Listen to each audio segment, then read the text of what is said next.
Hey everybody, welcome to another episode of Purple Insider presented by FanDuel. Matthew Coller here, and a little bit to discuss tonight. I wrote an article at purpleinsider.football about JJ McCarthy, where he stands, and I want to talk about that. Also, we have a Kyler Murray update. We've got a Dane Bugler top 100, which to me says we should probably do a draft simulation now, a post Super Bowl draft simulation. And as you guys know who watch and listen regularly, plenty of room for your questions, comments, thoughts, feelings, takes, and opinions about the Minnesota Vikings, as the main part of the discussion right now, of course, is the quarterback situation. But I would like to throw it out there that I am also open to questions about the other 52 players on the Minnesota Vikings. I've been working today on an article about what to do at safety if Harrison Smith retires. What are the options? So we can get into a little bit of that as well throughout the show. So I got a lot for you. I guess my question for the chat is, would you like me to read to you, or do you want me to take you through the article? I can do it either way. But here's the impetus of what I wrote about for where JJ McCarthy stands with the Minnesota Vikings, because I don't think it's particularly hard to figure out through all of the tea leaves when you start to go through the way that they've acted about his potential for starting next year, the Radio Row stuff, and even just firing your general manager doesn't exactly scream, we are super thrilled about the decisions that were made here. And if you think about JJ McCarthy's last, call it a month, his last month, here's the list. I'll run through the list for you. I wrote it down of JJ McCarthy's, the list of things that he's kind of dealt with over the last month. Now, this doesn't even include an injury against the Giants and then leaving the game against the Packers and then being criticized for the way that he left the Week 18 game against the Packers. So here's my list.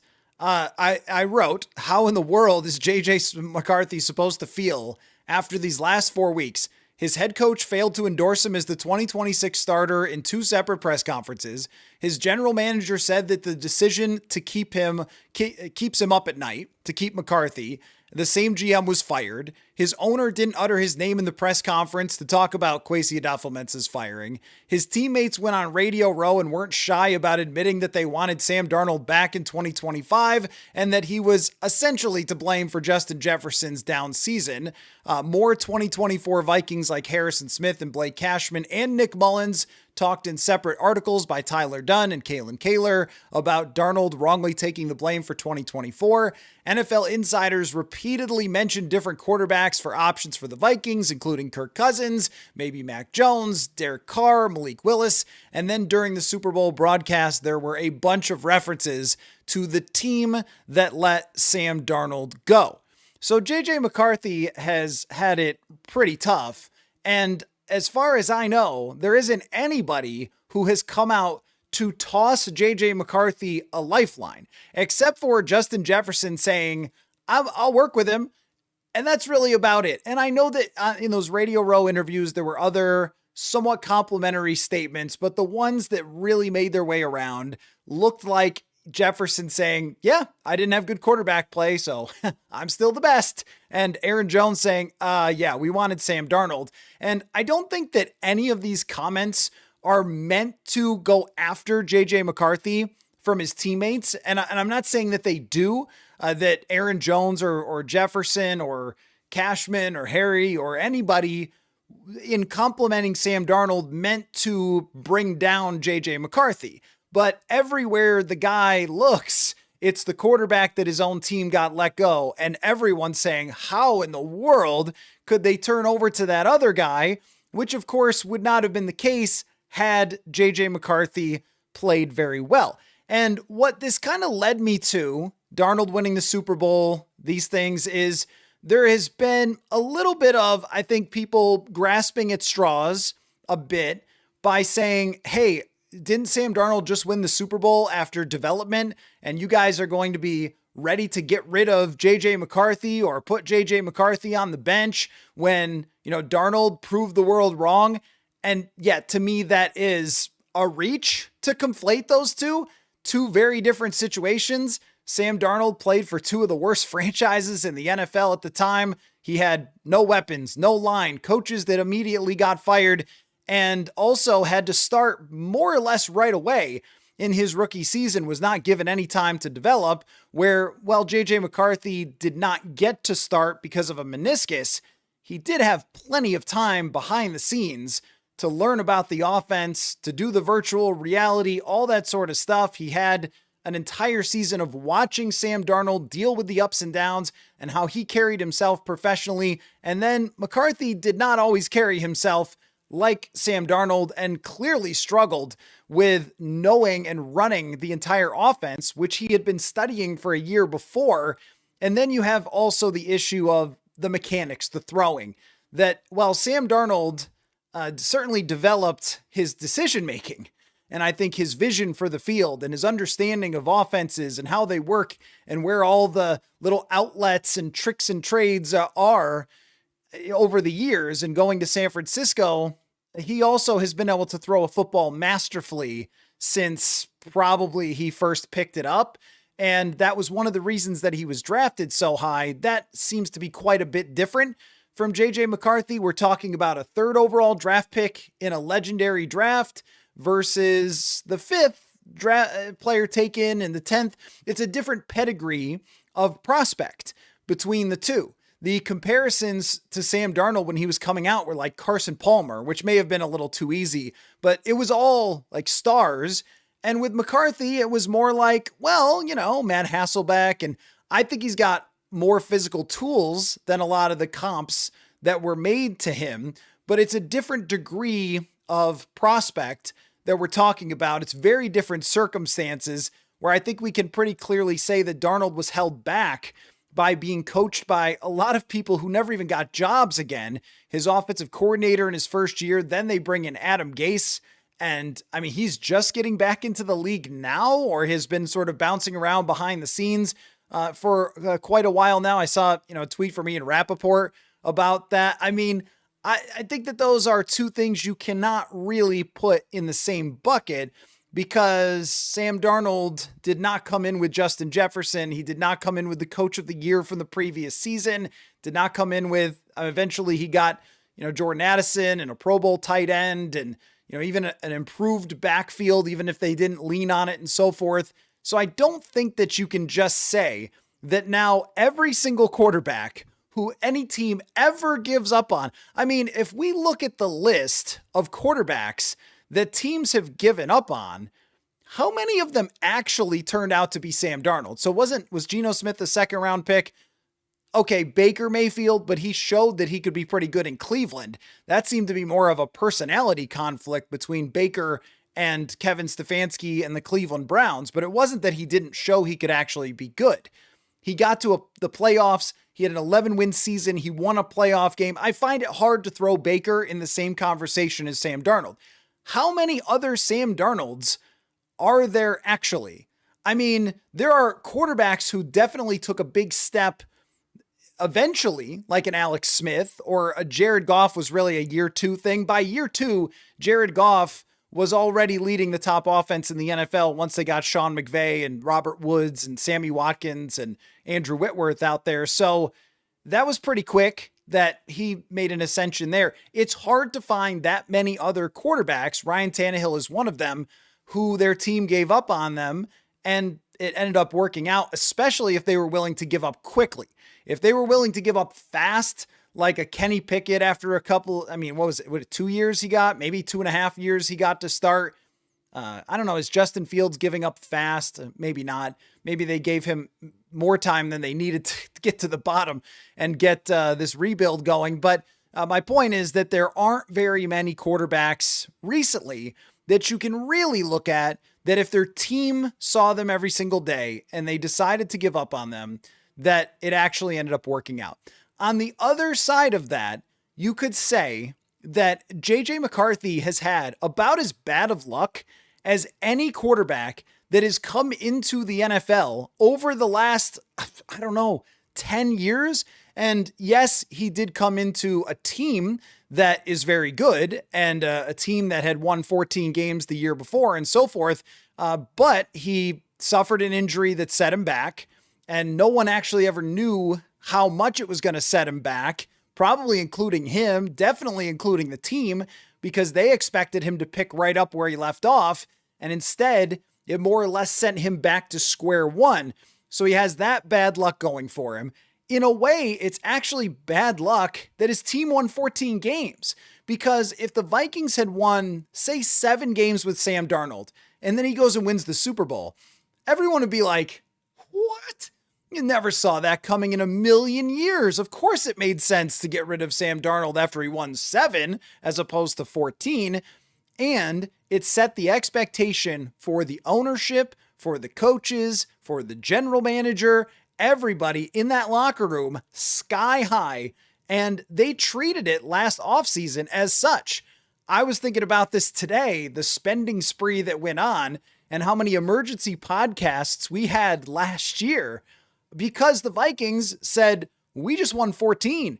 It's time to go win. Let's spend like crazy.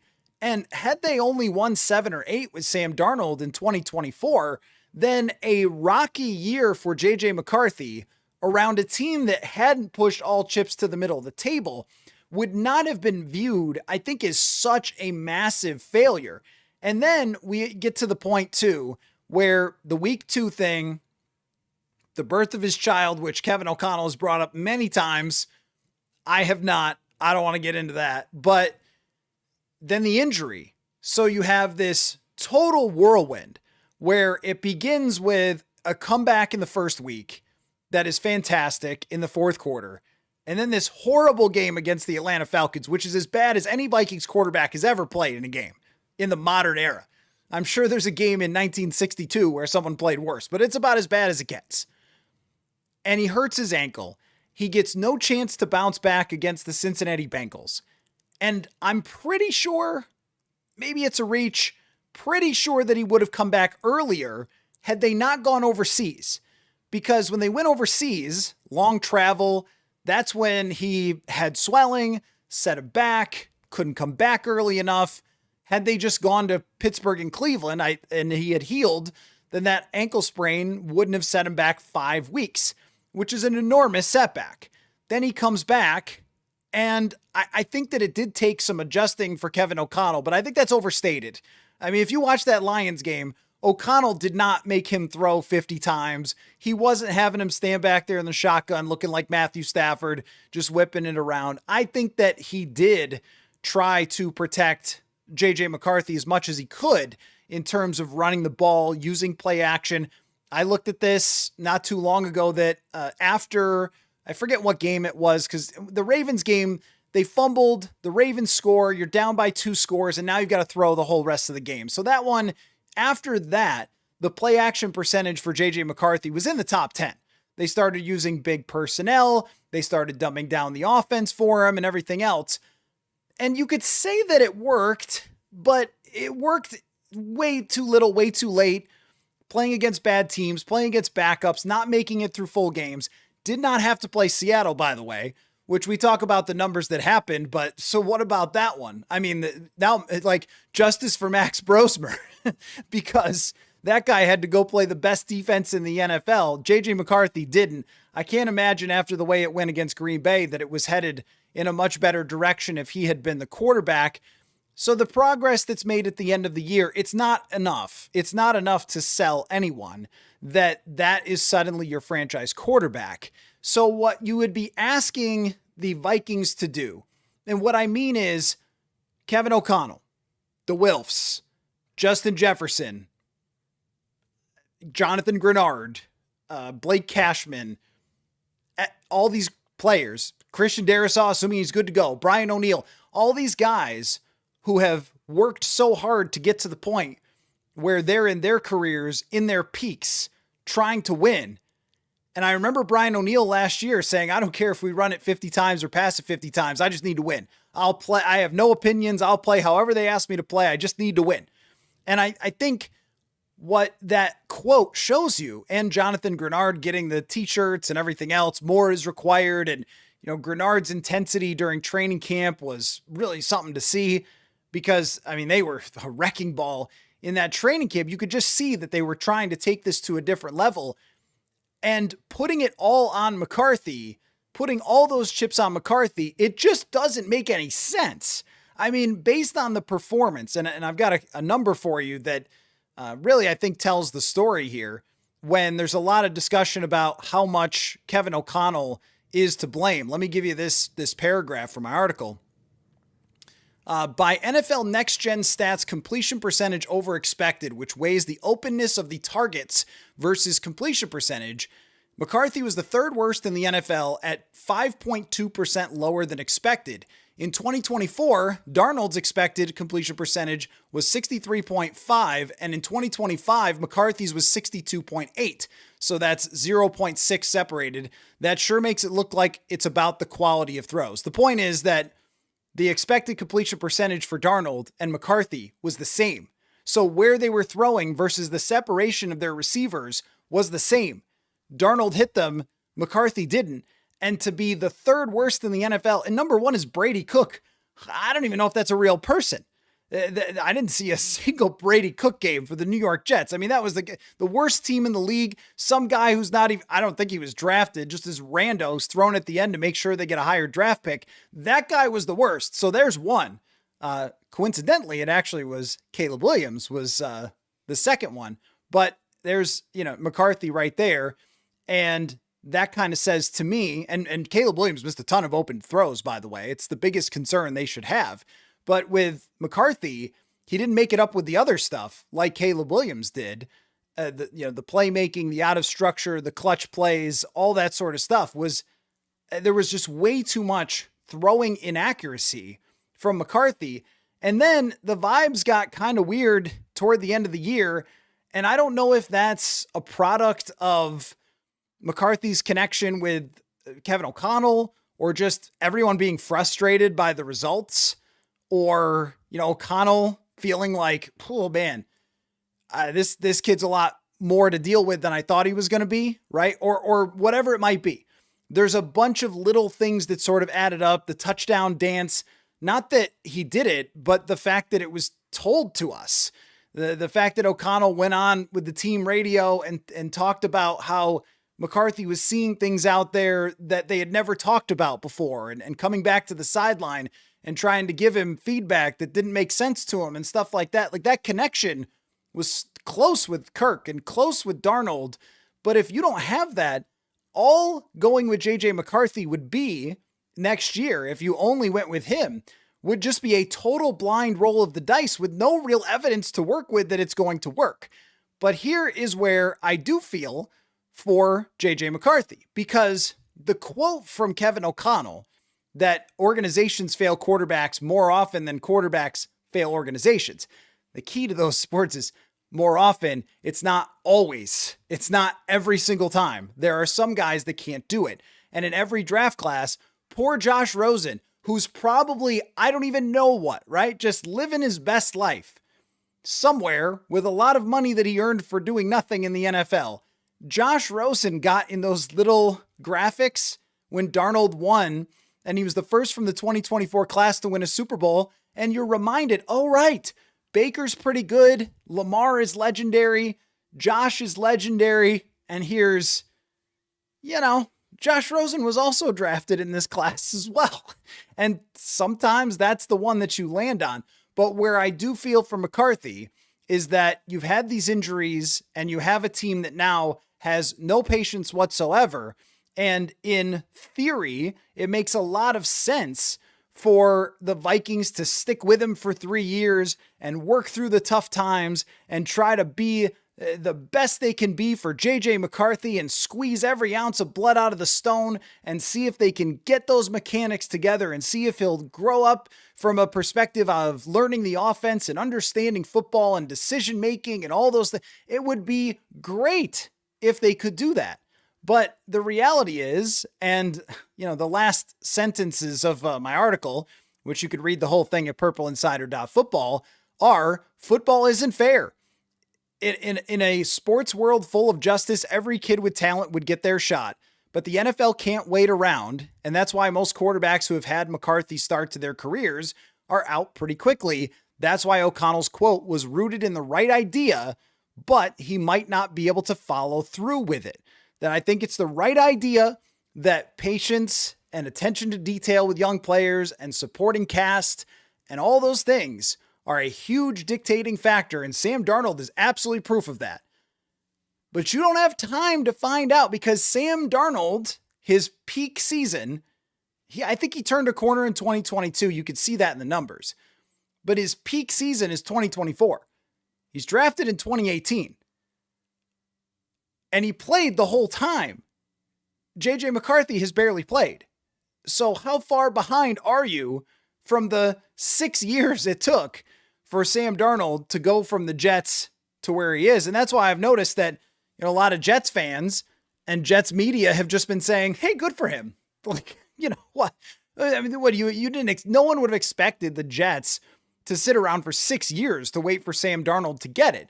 When they made the trade, everyone understood they were going to draft Zach Wilson. They were going to move on. And okay, that's the right move at the time. With the Vikings, drafting McCarthy also felt like the right move at the time. But now in hindsight, I think you would say, not just because he's pretty good, Bo Nix, and that his team has been pretty good, but also he was more ready to play quickly. And I don't think we have much evidence that JJ McCarthy was ready to play quickly. So there is this, I think, universal hope from Vikings fans when it comes to McCarthy, that he just switches this all around, that he just takes the steering wheel in training camp or in OTAs or whatever it might be, and just turns this car around. It's headed toward out of town. Turn it back to franchise quarterback. But I think that's a very hard road. I think it's a very hard turn to make, because it's a sharp turn from where he performed this year to being an NFL starting quarterback. I mean, when we think about the actual jump that has to be made, and you guys know that in the past, I've used this as a way to kind of put things in context. Like, if the Vikings want to be a Super Bowl contender, they have to change their plus minus for point scoring by about 100 next year to be considered a real Super Bowl contender. So that means their defense can't be much better than it was last year. That means they need to score like 90 more points. Can you get 90 more points out of JJ McCarthy in 1 year? I mean, when we talk about also Sam Darnold, there's also a really, really stupid narrative that's out there that Sam Darnold is like a mid quarterback whose team was just really great, which is so funny because the guy has nearly 100 quarterback ratings since 2022 and has won 78% of his games and is just kicked ass. And it's like, if anybody else had come into the league and done this for their first couple of seasons, people would talk about them as the best. But because the people never let go of their priors, they won't admit that now Darnold's been good for a really long time. But when we look at what Darnold did, again, this mid quarterback who was carried by a defense had the 5th most passing yards in the NFL this year. The guys ahead of him were Stafford, Goff, Prescott, May, and then him. And wait a minute. So wait, hold on. The Vikings are supposed to, according to a lot of fans, they're supposed to switch to a run offense where they just run all the time, right? And then every once in a while have JJ McCarthy throw. That's the plan. That's what O'Connell is being criticized for a lot during the season. What did I just read? Let's see. Passing yardage, number 1 is Matthew Stafford, NFC Championship. Jared Goff and Dak Prescott were playing on pretty good teams that did not have good enough defenses and some issues. Then 4th is Drake May. I mean, Prescott's playing from behind the whole season, so he's racking up those yards. Goff, they just had a great offense. Drake May was in the MVP conversation, then Sam Darnold. When it came to passing yards, he won the Super Bowl. Trevor Lawrence is behind that. He was in the playoffs. Caleb Williams is behind that. He was in the playoffs. Bo Nix, with 3,900 yards, a guy who's talked about as if he never throws the football well. Justin Herbert in the playoffs with 3,700 yards. Baker Mayfield just missed the postseason. Then Josh Allen after that. That's most of the teams that are in the postseason that they were passing. And while the Seahawks built their pass game off the run game, they were still passing to win most of the time. And even when the biggest moment came around against the Patriots and they needed a dagger touchdown, they got it from Sam Darnold. The idea that you can just get back to the playoffs by handing off all the time, running the occasional play action, and then what? Justin Jefferson's your best blocker? I mean, this stuff just doesn't add up. It just from a logical perspective doesn't add up. So where do we get to, and what I mean from a logical perspective, it doesn't add up to like going back to this route of, hey, just run McCarthy back and let it live or die. I think it's easy to say. It's easy to say from my seat. It's easy to say from your seat. Hey, just let whatever happens, happens, right? If he goes out there and he fails, then great, we get a top draft pick. You know that's not how they think. You know that's not how O'Connell's thinking. That's not how Jefferson's thinking. And that's not how the Wilfs are thinking. So it doesn't add up to something that they'll do. The question is it right? And I think that based on the performance and based on those 10 games and based on those injuries, that, well, he has not had a full opportunity. It's just, where is it that you can make the argument? I mean, 160 yards against Washington, a good game against Dallas. These defenses are horrific.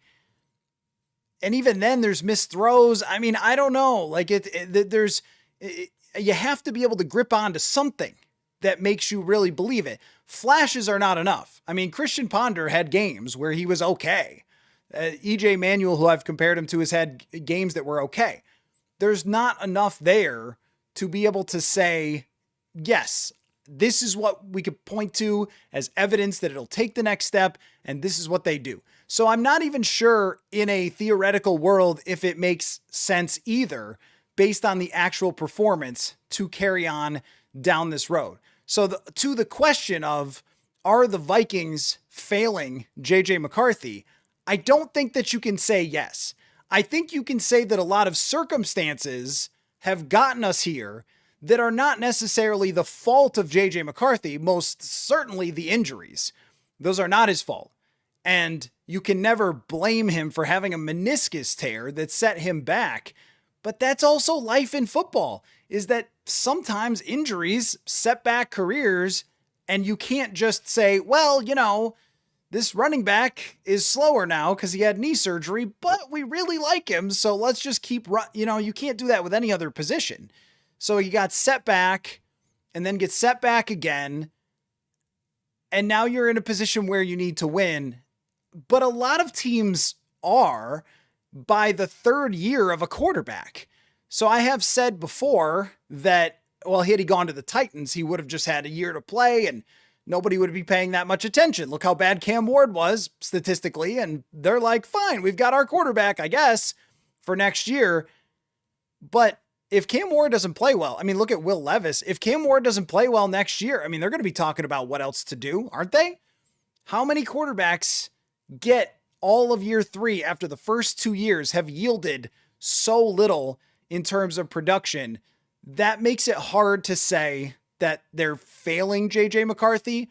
I think that a lot of people want them to be failing JJ McCarthy because that makes it seem like there's still a chance. And I don't want to say there's not.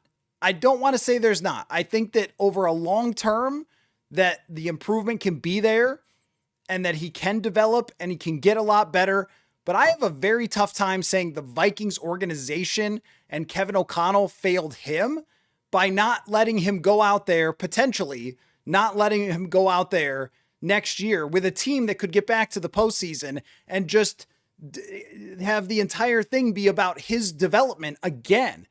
It became about that this year, and not much progress was really made. I didn't think he was playing that much differently by the end. I thought the opponents are far, far different from, the Baltimores and even Chicago and Green Bay when you're playing Washington and Dallas, especially both. They're both horrific.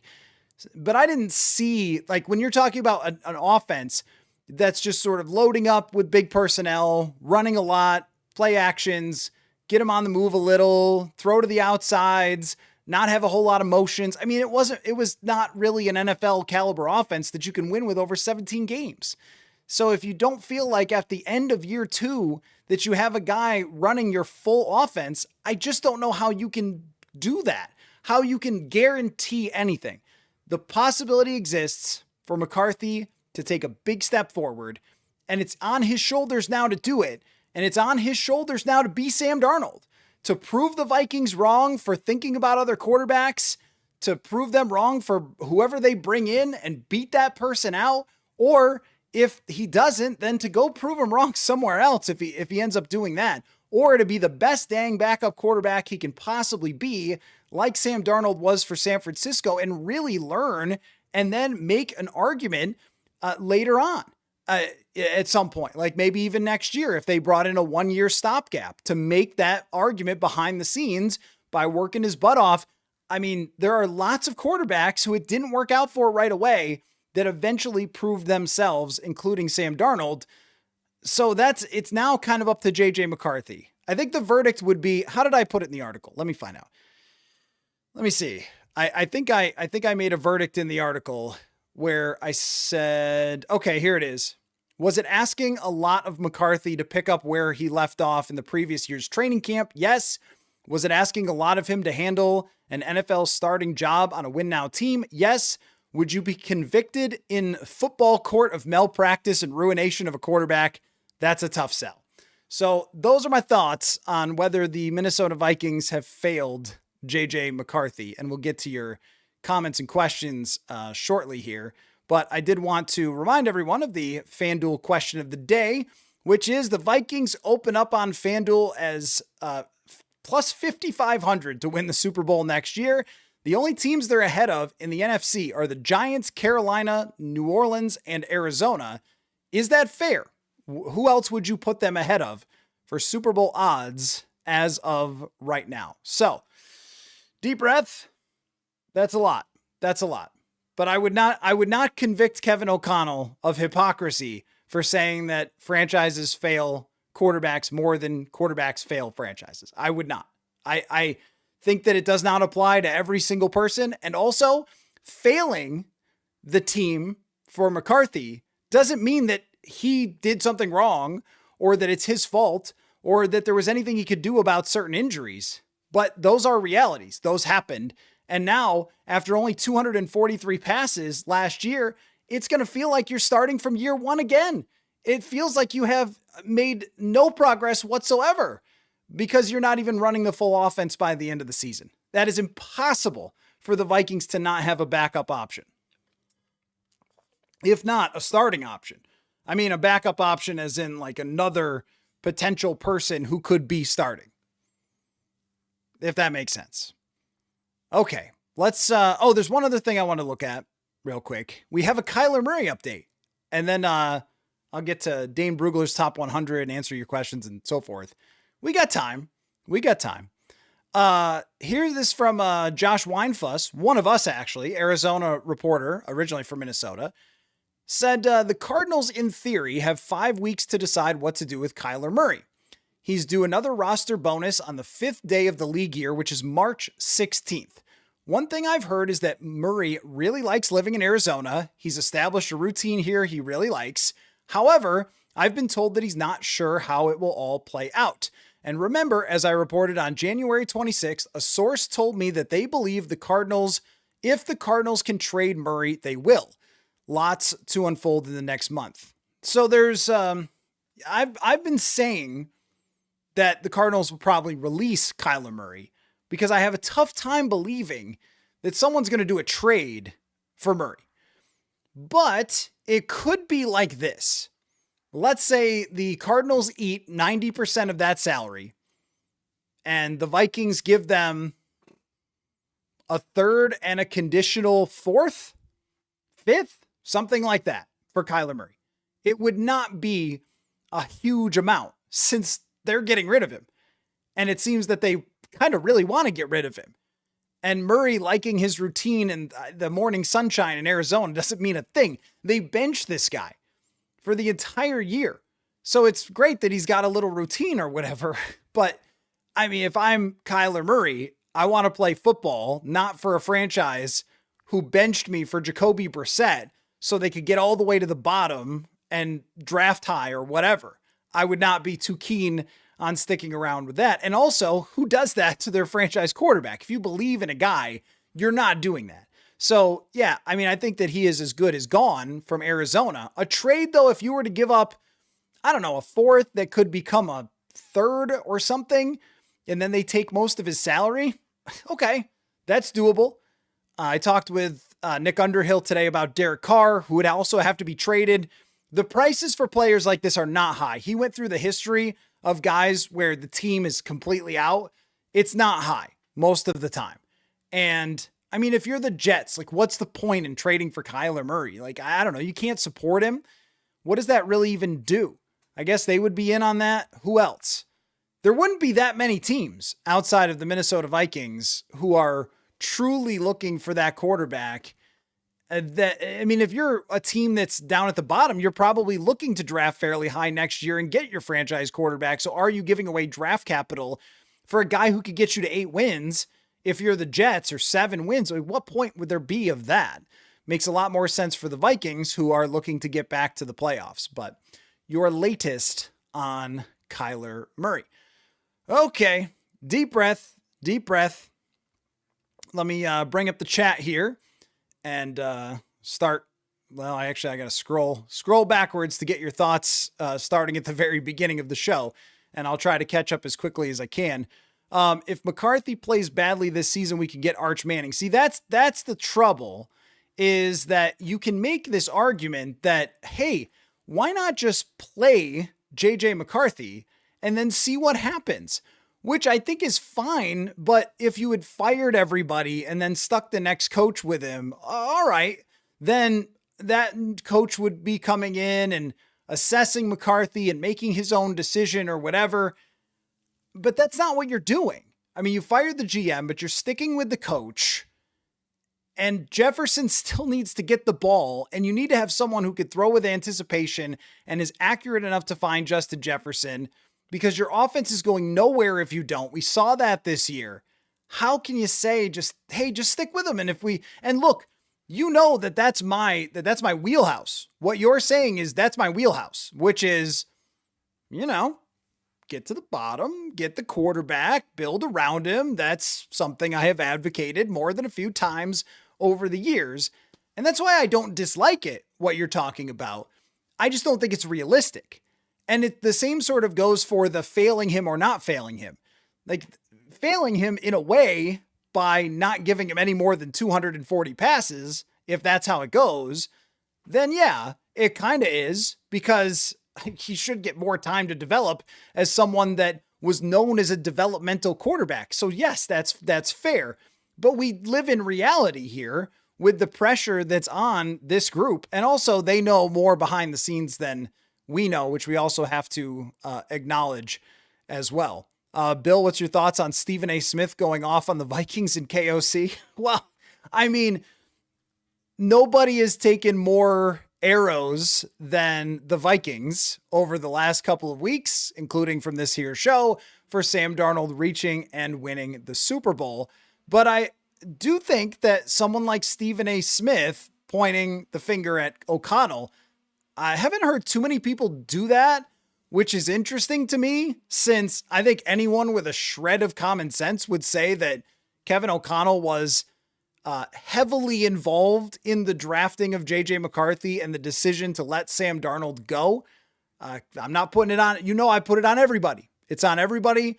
It's on Kwesi. It's on O'Connell. It's on the Wilfs. It's on every person who was against keeping the guy who won the Super Bowl and going with JJ McCarthy, who had shown nothing because he was out for the entire year. It's on everyone. I don't put it on one person, but I noticed that the firing of Kwesi really brought his name into that a lot more than it did the head coaches, which is not fair, because that's the quarterback whisperer. That's the coach of the year. That's the guy who wielded a lot of power. So him mentioning Kevin O'Connell, I think, shows you that what happened here is not going away in the national eye. Like Darnold winning the Super Bowl, the Vikings letting him go. It's going to be a discussion next year. It's going to be a discussion this offseason, what they do beyond just here. It's going to be, I think, everywhere. And the pressure is ramped up on Kevin O'Connell. I tend to argue that the pressure is ramped up on everyone, like everyone's on the hot seat. But I think when you have national media personalities coming out and calling him out like that, the temperature starts to go up. And it should, because, not only did they fail to make the playoffs this year, but, their quarterback just raised the Lombardi Trophy and is now going to Disneyland and eating Raisin Cane's or whatever other major sponsorship the NFL had that I saw Sam Darnold living the life of a Super Bowl champion today. So that is certainly going to be something. Here's what it reminds me of. Was I reading? Must have been reading about the pass that was thrown that Malcolm Butler intercepted. The play call, Belichick and how he kind of figured it out. But then also about the guys who were involved, Marshawn being one of them, how it still resonates with them, how it still sits with them, and how it impacted future years of the Seattle Seahawks. So think about this, and this came up all the time when the Seahawks were making the playoffs. Russell Wilson and him throwing that ball and not changing the play, how they felt about Pete Carroll. And once again, is that fair? No, but it cost them the Super Bowl. I mean, with Kevin O'Connell and with all the people involved in this decision to have Darnold go win, that will not go away. That is not disappearing. You can't just go get Derek Carr, Kyler Murray, and win a couple games and have everyone be like, or even JJ McCarthy. You can't just have JJ McCarthy develop next year and be a 500 or whatever quarterback and be okay, and then have everyone say, it's fine. What happened? This is a thing that sticks with people, and I think it's really notable that the players, because, hey, we could say there's luck and he had a good team and whatever. Try telling them they had no chance to win the Super Bowl. Also, that logic is so bad. I don't even know where to start with that. I saw that 50 times. We weren't winning the Super Bowl anyway, even if we had Sam Darnold. Oh, okay. All right, Nostradamus, Noster Football Damus. I guess you just know that, but let me offer you something. Do you want a lottery ticket that has a 10% chance to win or nothing? Oh, okay. I think if this lottery ticket was worth $1 million and there's 10 of them and you might have the winner, do you want it? Or actually in the NFC, it'd be 7 of them. Do you want it? Well, I don't have that great of a chance to win, so I'm going to light it on fire. No, you would say absolutely. Of course, with a defensive performance that was dominant, saw that from the Vikings a couple times. I don't know. That logic to me is just, I'm trying to find a way to not be the saddest, is how that reads. It's not rooted in any sort of logic.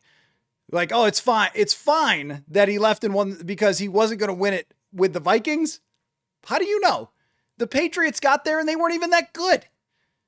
The other team's quarterback got hurt in the AFC Championship game. You don't know what would have happened. Anyhow, sorry, I've been letting the comments scroll by. Apologies for that. Derek says, I think KOC should be stuck with McCarthy one more year to see if he can fix him. 2026 should not be a year for KOC to save his job, but that's probably what will happen. I don't think, that's the tough part. I don't think that that's fair either, but that's my point. None of this is fair.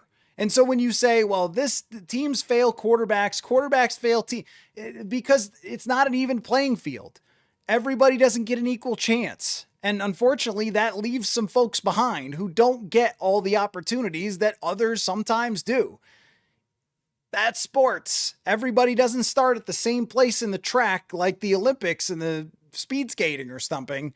Or actually, it's not like that. They start them in different ways so everyone gets the same amount of distance traveled, which is fair. That's not football. It's just not. Some people start way ahead. Some people start way behind. Some people's meniscuses tear in their first preseason game. I don't know. And with O'Connell, should he get more than this for just being a good coach overall? I don't think he's the best in the league. I don't think he's proven that, but I also think when you have seasons like they did before, that you could certainly say good. I think that's fair. And, what's the difference? Good and great? I don't know. Does your defense completely dominate a game or do you not? I don't know. Did you build a good enough offensive line or didn't you? I don't know. Like, these are the differences. Did you have Sam Darnold play like a top 10 quarterback or not? That tends to be the difference, it seems. Darnold, who gets no credit at all, got O'Connell a coach of the year and Clint Kubiak a head coaching job, and he's being compared to Trent Dilfer. Oh, sure. All right. For those who just didn't want to admit that he was good all of last year or this year. But with the job security point, usually when you get a good coach who has potential to get better, as long as the guy doesn't go crazy, which, can happen to anybody, as long as the guy doesn't start creating a toxic environment and doing nutty things, you usually don't want to just bail on that person. It's not a good idea, because what'll happen is they'll go somewhere else and be a good coach for somebody else, right? So you want to be patient with that sort of stuff. But when you have had 4 years and you've lost 2 playoff games and the other years you've missed, and you've made the wrong quarterback decision, that it seems like since Cashman and Harry and Jefferson and Jones are willing to go on, different interviews and radio and so forth and talk about, that decision and Sam Darnold, that it's going to stick. It is going to stick to Kevin O'Connell unless it's fixed. So how long do you want to give him to fix it? Now, your point is that the Wilfs could say, sink or swim, dude. You picked JJ, so you make it work. But I don't think the Wilfs think like that, because if you do that and it blows up again, you might lose number 18, and you can't do that. If you're the owners of this team, you cannot lose Justin Jefferson. He is your franchise player. And if he's unhappy because you've allowed him to go a couple years with bad quarterback play while he had to sit and watch his quarterback win the Super Bowl, I just don't know how you come back from that unless you find another option that can get him the ball and win games. Jefferson is not a guy who's just begging for the football. He also needs to win. So you need your coach to figure out how to do that. Mr. Mayor, are the Vikings failing McCarthy? Maybe, but I think he drastically failed them first. And that's the hard part about it, is that you want to give quarterbacks time. You want to believe that there's something else there, but the numbers are what they are. And all of the arguments that I see in favor of it being KOC's fault, in favor of him getting more time, the problem I keep coming back to is the numbers are what they are. You can't change the results. The way that he played was as bad as we've seen any quarterback in Vikings history play over this long of a run. That's just a fact. He's got the same quarterback rating as Christian Ponder through 10 games. It just is what it is when it comes to the actual performance. They needed a lot better, and they would have been in the playoffs. Even with a little bit better, they would have been in the playoffs. And had there been other things that seemed to really click in, had there been buy-in from the coach, buy-in from the locker room, and I don't mean that the guys were mad at McCarthy for how he played. I think they all just viewed him as a rookie, but they all knew that the guy that they let go was succeeding and then now turned into a Super Bowl champion. It's just hard to come back from those results. And Darnold's success does matter in this, even though it shouldn't necessarily, but it does, because now everything with JJ McCarthy, the bar is set at the guy they let go for you. He made the Super Bowl. There's a comparison here, which is a funny one, but I was watching this game recently, so I might as well bring it up, which is when the Baltimore Ravens won the Super Bowl with Trent Dilfer, they changed quarterbacks the next year. They went to Elvis Grbac the next year, which is, funny to think about now. Like, wait, you won the Super Bowl with a quarterback and then you changed quarterbacks? Really? That doesn't happen too often, but they did. And they made the playoffs with Grbac. And if you look at his numbers, they're not that bad. And they won a playoff game with Grbac. And yet it was still remembered in Baltimore as one of the all-time gaffes and a huge mistake by Baltimore's front office, because they lost the following week. Grbac played terribly in the divisional round. And he was always compared to the other guy. Like, hey, Dilfer wasn't great, but he won us the Super Bowl. So the next guy who had to come in always has to carry that again, regardless of whether it's fair. And there's a lot that's unfair to JJ McCarthy, but there's also a lot that's fair because he didn't run the offense.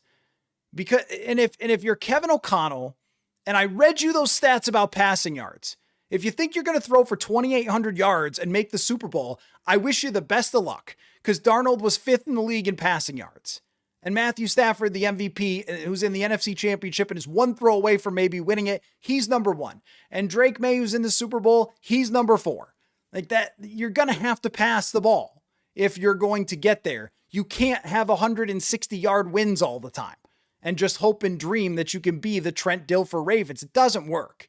They're treating Darnold like that because no one wants to admit how freaking wrong they were for caping for Geno Smith for years. And then Darnold comes to the same franchise and does better. But that's not what happened this year. Darnold was highly efficient, was one of the top in the league in yards per pass attempt. You have to have that. So when there's the criticisms for, well, O'Connell just wants to pass too much. It looks to me like that's how you still got to win. It actually looks to me like through all of history, it's usually how you got to win. The Eagles pulled it off last year when they weren't a prolific passing team, but their running back ran for 2,000 yards. I mean, okay, so that's another Trent Dilfer outlier. And you know, Hurts won the MVP of the Super Bowl, so they did have to throw. But that's an outlier in terms of performance. Most of the time, it's top. I think I looked at this, that it's almost always to reach the Super Bowl top 10 in passing EPA. Always has to be. But I'm told now O'Connell is throwing too much. Well, he wasn't throwing too much sometimes he was, when you had a really good quarterback. Sometimes he was. Sometimes you got to chill out with that. When it's 3rd and 1, you don't have to throw a bomb all the time. It's not a surprise to the other team if you do it all the time, but there's critiques there on a game-to-game basis. Not saying that that I would defend every call and we come in here after games and criticize the heck out of the calls, but the overall idea that being an explosive passing offense is what gives you the best chance to win in the NFL is true, and it's still true. And even if you lean on the run game to set up the pass, it's still about the pass. At some point, you're in the NFC Championship and you need Sam Darnold to lead you a game-winning drive on his arm, and he did, or a game-ending drive on his arm. So now we're looking at these numbers from McCarthy and his performances and going, the jump there to get into a real discussion would have to be crazy high. Can you do that? I mean, yeah, it's possible, but that's a big ask. That is a big, big ask. Let's see. I'll just call you Kit. The impatience of the Wills proves that they aren't really committed to winning a Super Bowl. They're committed to staying relevant and not looking foolish, and it ends up working out the opposite way. So this is where we can bring in the team that won the Super Bowl, because Seattle's kind of been the same way. And I don't think it's impossible to win the way that they tried to win here. And I don't think that they were super impatient look, it's been 4 years. You haven't won a playoff game. There's other franchises that have been way more impatient than that. I think that there are times in the recent history that you could point to and say, here and here is where, if you just took a step back, if you just went into a little bit more leaning into that rebuild, that maybe your future would have been different. There's a couple of spots. I've brought them up enough times. You know when they are. 2020, 2023. Those are two recent situations. And the best build that they did, the best team build that they've done since getting to the 2009 team. The best team build was Zimmer and Rick coming off of what? What was that, a 5-win Les Frazier team? I think that was the best build they did, is when they actually took a huge step back and won 5 games and then 7 games and then built up to that. It wasn't a tank. It wasn't the Jets losing every game, but it was a legitimate step back from a team that always expected to be in the playoffs. and they stacked draft capital and they brought in guys, and there you go. You end up building a really strong roster.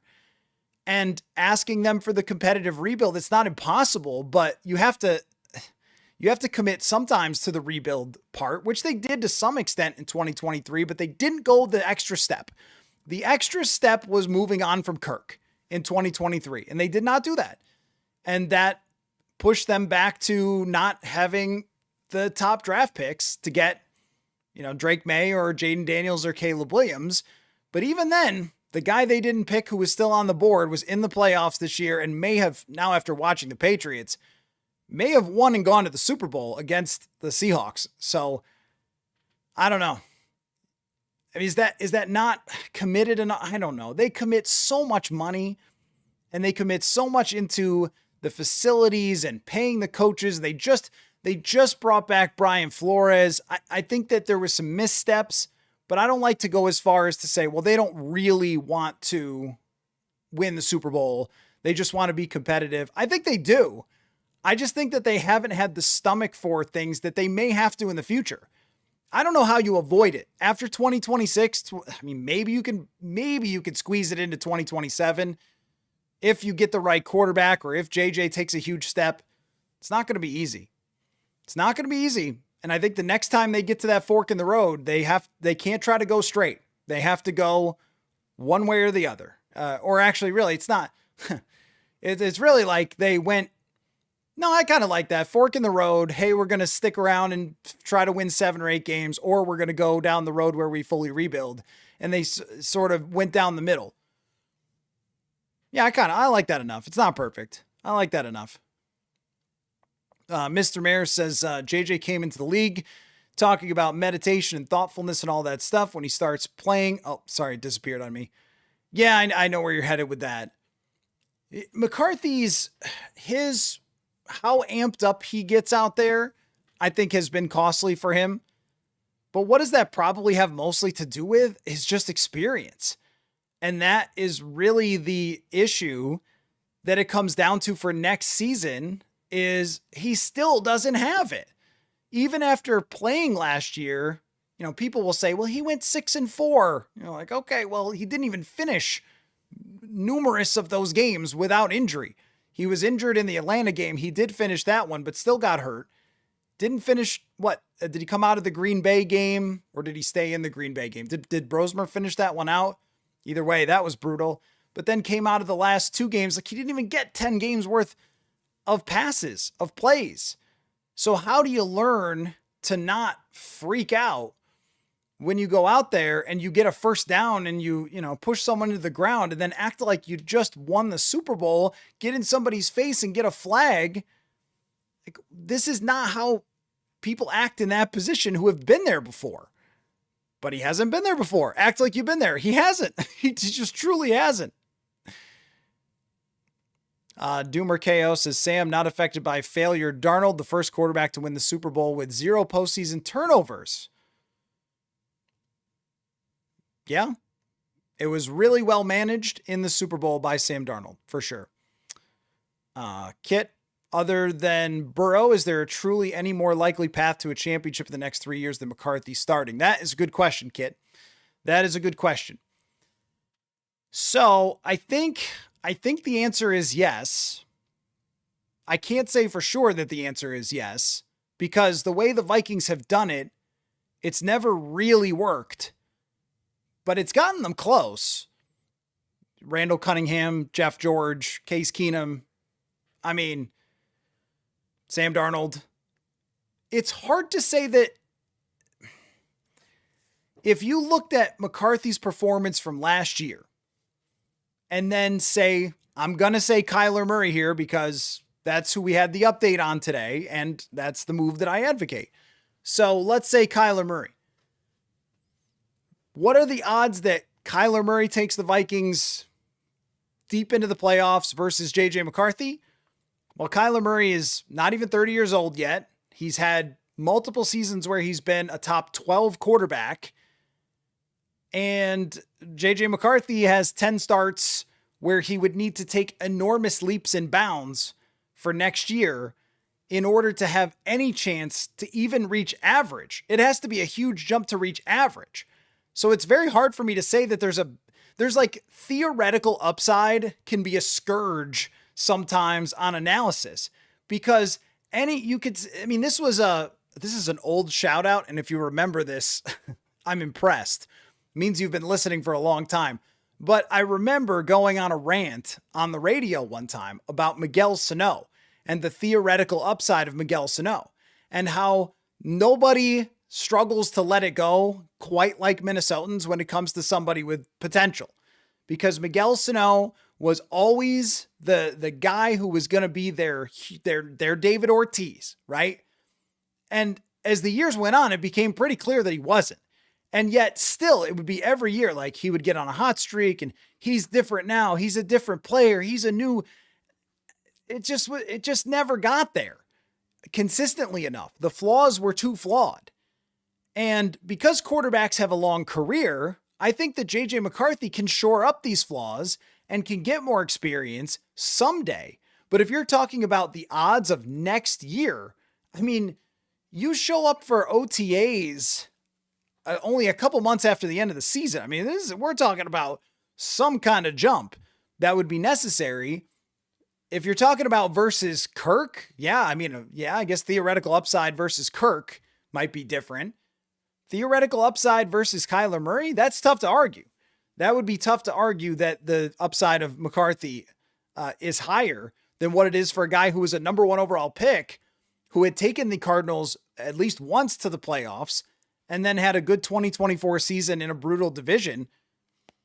I mean, yes, I know that the Seahawks run game helps set up their pass game. I mean, that goes for everyone. I mean, last year they used, even with a horrible run game, the Vikings were an excellent play action team. We can look this up. Let's see. Let's see what the Vikings did last year in terms of play action. I got my PFF here. Even without a great run game, you can run play action successfully. So this is 2024. Sam Darnold. Let's look up quarterback rating. Yeah. The only quarterback who had a higher rating for the in the NFL than Sam Darnold in 2024 was Lamar Jackson. Oh, look, Derek Carr's there. Interesting. But yeah, Lamar Jackson was the only guy who had a higher quarterback rating on play action than Sam Darnold for the Vikings. So that means that Kevin O'Connell's play action was also working for Sam Darnold, and he knows how to do that and set it up through the run game, even if the run game wasn't working. Now, that doesn't mean it didn't matter, and that wasn't a difference. It was a difference. Having Ken Walker was a difference. Having an offensive line that could run block was a difference in the Super Bowl for sure. There's no question that it made a big difference. And I think if you're saying that there's no chance the Vikings couldn't have, here's a really ironic thing that you won't believe, but you can look it up and it's true, is the Vikings had better rushing EPA, expected points added, than the Seahawks. The Seahawks were winning a lot. They were playing great defense. They were not an efficient running game. The Vikings were more average. They were more like 20th Seattle.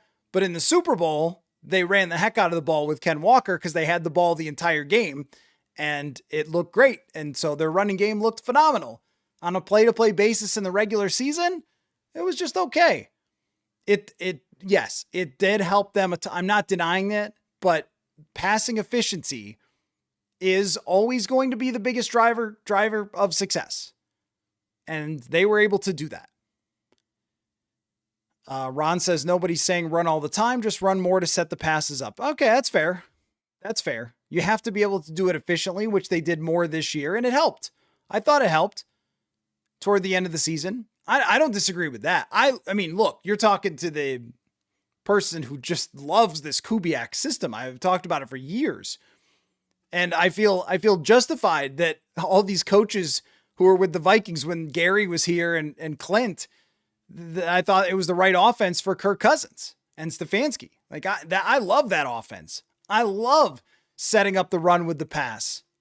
Setting up the pass with the run. I love the bootlegs, the play actions, all that stuff. It's great. But Sam Darnold in 2024 was one of the more efficient passers in the NFL. It's not like it's impossible in this offense, especially with the wide receiver that you have. RJ says the Kyler thing is gaining more steam. Not wrong, just early. Is that the meme? You know why it's gaining steam? Because it makes so much freaking sense. It just does. It just does. He's not going to come at a high expense. There's no way they can get rid of him at that contract. And he's had parts of his career that have been promising. And he's, if you're looking for the next Sam Darnold, he's the closest thing. A former top draft pick with a lot of skill who is imperfect and is left behind by a bad franchise. A lot of that stuff matches up. I don't love the idea that, of Kyler Murray and his leadership issues and personality and all those things. I don't love that and think that that's perfect. I also don't think anyone who's perfect is available. That's why we're talking about Derek Carr and Kyler Murray, or even Malik Willis, who you have to judge on about 100 passes. Like, none of these options are perfect. None of these options are, oh yeah, okay, great. You get Matthew Stafford in his prime, like the Rams, now that's a great option to be able to trade for Matthew Stafford in his prime. But, you don't have that. You have which guy's flaws have the best chance of being covered up by you, and their strengths, the best chance of being highlighted by you. And that to me is Kyler Murray. Darnold is gone. Forget about it. Stop the BS and give JJ the shot he deserves. Man, it would be so nice if sports worked that way, where it was like the Men in Black, boop, and it's gone. Bill Buckner's ball didn't roll between his legs. Like it or not, this is an all-time sports gaffe. It is. To have a quarterback win 14 games for you, let him go and have him win the Super Bowl. It's never happened before. And it's an all-time, it will be talked about forever in Super Bowl lore of this happening. The team that gave away a Super Bowl winning quarterback for nothing. Okay, I shouldn't say nothing. A third-round comp pick who could turn out to be a Hall of Fame quarterback. No, I'm just kidding. It's an all-timer. And if you think that this goes away, I might point you to all the other things that Vikings fans bring up every single day of their lives that have happened throughout their history. There's no way to rationalize it. There's no way to justify it. There's no way to just say, oh, well, you wouldn't have won the Super Bowl with us and make yourself feel better. It's as bad as it gets, man. There's nothing I can do about that. That's like I said, I can't change the facts. I can only work with them. That's the facts. Mike says, what quarterback do you think we should try to trade for besides Burrow? Yeah, I'm going to continue until it doesn't happen. Ride the Kyler Murray train. And I can show you why. It's really not so much based on his 2021, which was very good. It's really based on his 2024. And last year, they just benched him to try to tank. But just for example, right here, if you look at Kyler Murray, when running play action, so I pointed out the Sam Darnold and the fact that he had the second highest QB rating, seventh highest by PFF grade. Kyler Murray is not that far behind running play action. He had an 82 grade, threw for 1,400 play action yards with Drew Petzing, which is actually fifth. He threw for almost as many play action yards in 2024 as Sam Darnold. And this is what they want to do. They want to get under center. They want to run play action. They want to have Justin Jefferson running crossing routes. And when we look at his time in the pocket, even a guy who is known as someone who breaks the structure all the time, if we look at the percentage of dropbacks that were 2.5 seconds or less for Kyler Murray, he's right there in 2024, 12th. And his success by PFF grade, he was the 14th highest graded when throwing underneath 2.5 seconds. If I scroll over, you can see this. Right there, less than 2.5 seconds. And total yardage, he had the 7th most total yardage when throwing under 2.5 seconds, which was actually ahead of Jared Goff, who gets rid of the ball pretty quickly. So he played like a real quarterback in 2024. It was not It was not like a gimmicky, like nonsense type of scramble around and throw the ball everywhere, which I kind of think 2021 was a little more of that for him. But the fact that he proved he could play like that and they won 8 games, he had a game where he beat the Rams 41-10, by the way, had 6 big time throws. I mean, that's, Josh says KOC's not going to bet his career on JJ next year because of his immaturity. I don't think that is unfair to say. And immaturity doesn't have to be like getting thrown out of a casino at 4 a.m. or arrested for going 140 miles an hour. Immaturity can just mean inexperience. It can just mean, and Jeremiah Searles has said it many times, that they had a saying inside their room, like freaking rookie. It was more vulgar than that, but it was like, rookies.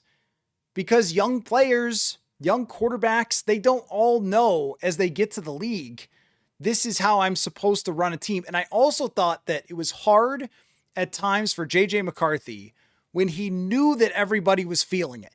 Like he knew that the frustration was building. And no matter how many guys come over and pat you on the back, when you lose a game like they did to the Ravens, where you just play terribly and the Ravens aren't even that good, they have 2 drives that are even okay in that game and you lose. It's like everybody is looking at you going, we needed that one. That was a big game and you threw it away. And I think that really started to weigh on his shoulders as he went along in the season. I think it also hurt the ability to be, like they use this phrase like authentic self and stuff like that. I think there was overcompensating.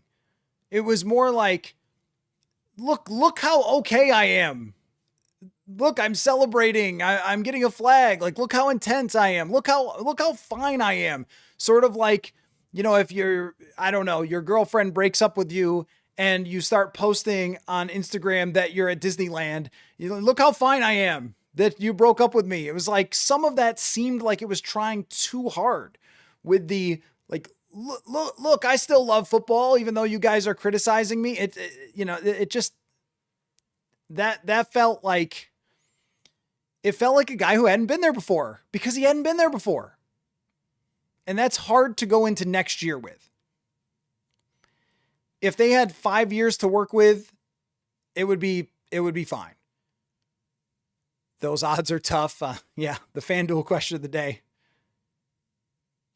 Doomer KO, Vikings Super Bowl odds are irrelevant. They will never win. Well, I guess if you're that person, you haven't been wrong yet. But, if you've listened to the show a long time, I don't believe that. And part of it is because of how Seattle just won and how the Patriots got there. It's like a lot of things have to go right for you. How many turnovers did Sam Darnold have this year? This is sad. He had 0 in the playoffs for one. And also, if you look at any Sam Darnold statistic, adjusted net yards per attempt, quarterback rating, PFF grade, whatever stat you want from the regular season, he was a really good quarterback. So yes, he did have turnovers, but he also had a lot of touchdowns and tons of yards and a lot of efficiency throwing the football. And then in the big moments came through. So you can overcome some turnovers if you are super efficient. And sometimes you have to be risky to be efficient, right? To hit the ones down the field, as we saw when Darnold won 14 games here. He had turnovers, he had picks, he had sacks. He overcame them by hitting throws downfield. That's why you do it. That's the trade-off. The trade-off for explosive plays is that you're going to have turnovers. So Matt says Caleb Williams learned Ben Johnson's offense and managed to run it by the end of the season. JJ has had 2 years to learn KOC's offense and still couldn't do it. That's another part that's hard to move on from in terms of who failed who. I mean, that's another part right there. If you're Kevin O'Connell and you put every hour of every day, and you know that he did, into trying to get JJ McCarthy up to speed in the offense, and then eventually you had to get to a point where you're like, we can't even snap the ball. So we have to dumb this down. And I know Aaron Jones, I'm sure, regrets saying that, but it was a sort of a moment of truth for him. It was just like, or a moment of honesty. Like, yeah, we're not dumbing it down for me. Because I think the players were offended by that idea that they needed it dumbed down. Like Hawkinson certainly was, and you could sense it with Aaron Jones. I mean, they didn't say it, but they said it. It was like, it's being dumbed down for the quarterback. It's being simplified for the quarterback. And everyone loved that it was being simplified. Like, that KOC, it was too complicated. And then the other players came out and they're like, no, it's not. So, I mean, I think it can be a hard offense on quarterbacks. And none of this is to ever say that O'Connell's offense is perfect, by the way. I think it has the right idea, which is to hit explosive plays, which is what the Rams did, which is what the Patriots did, which is what the Seahawks did. But I do think that you have to protect your quarterback better. You can't have your quarterback getting sacked all the time. And we also, after all the quarterbacks had the same problem, you can't say that it was just all them. Because Kirk got sacked a lot with this offense in 2022. And then we saw even like Dobbs and Mullins take too many sacks. And then Darnold took too many sacks last year, even as great as he was. And this year, JJ and Carson Wentz, two guys that, probably needed to get rid of the ball. But still, like, that's an offensive flaw that has to change. And we can't keep blaming the offensive line over and over and over and over again. I mean, because the Seahawks offensive line, I think, is good, but it didn't grade out by PFF as like this unbelievable juggernaut of a line. I think what Clint Kubiak did well was protect them. He moved Darnold. Darnold was top in the league at throwing on the move. So he moved him out of the pocket a lot and got him away from pressure. Their right guard, guys, it was like this was a ready-made to blow up all Vikings narratives. Their right guard was brutal. And yet in pass protection, he's a good run blocker, I think. He's kind of got Ed Ingram-like stats. And yet they were able to find a way to work around it. 27 sacks for Sam Darnold this year. That's not many. It's not many. Let's see. Mr. Mayer says he's fine with the idea of that contract for Murray. And Draysky says terrible idea.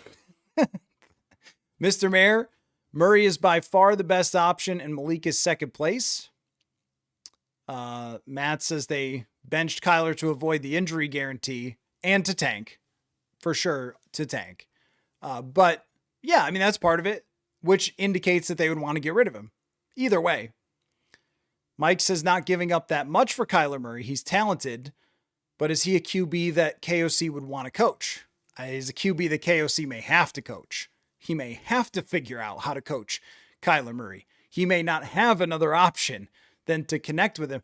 But, I mean, both of the coaches that were there, Cliff Kingsbury and Drew Petzing, as much as everyone sort of whispered that Murray has these personality issues, I mean, I don't remember an exact comment. I certainly don't remember one from Drew Petzing. In fact, I thought that they were very happy with how things went with him and Petzing in 2024. I'm not saying it's not real. It's real. I think it's real.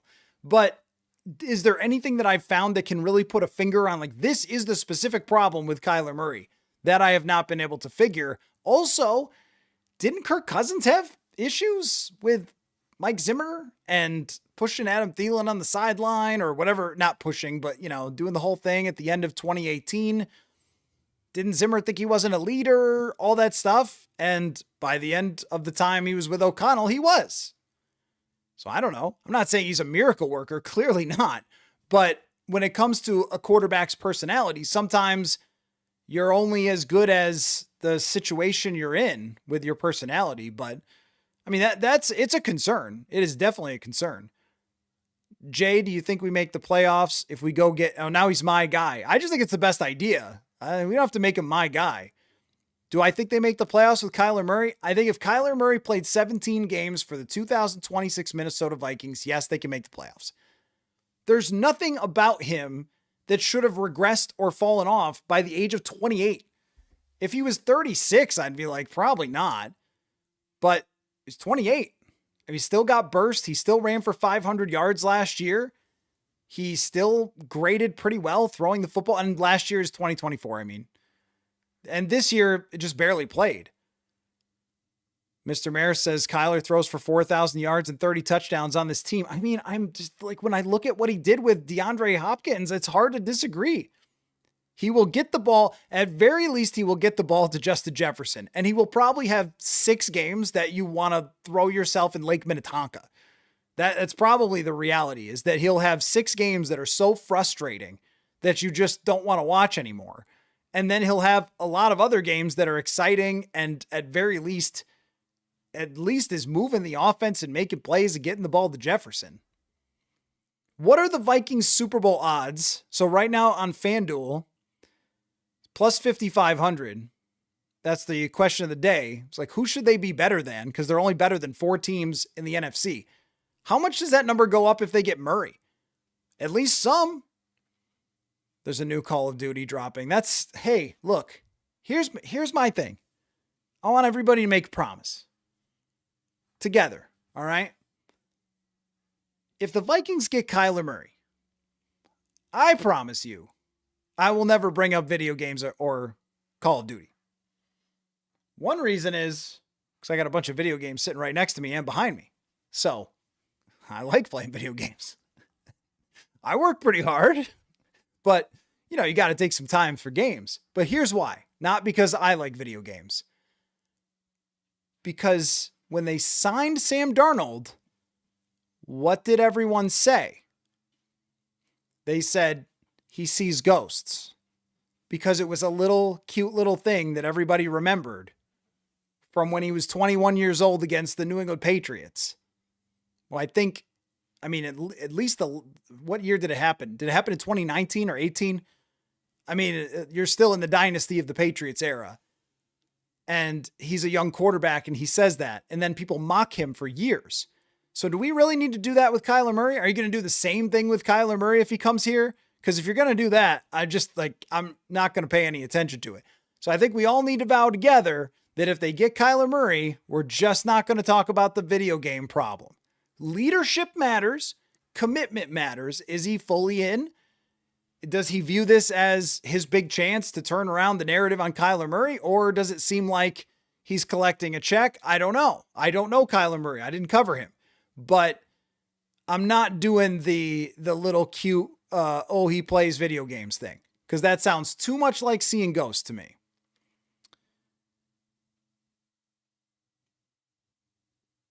See, the sack issue is on the quarterbacks as much as it is on the offensive line, as much as it is on the coach. It all goes together. There's been too many sacks for it to be a coincidence. But also, we all watched the sacks, and some of them were on the left tackle, yes. But a lot of them were on both quarterbacks holding onto the ball too long.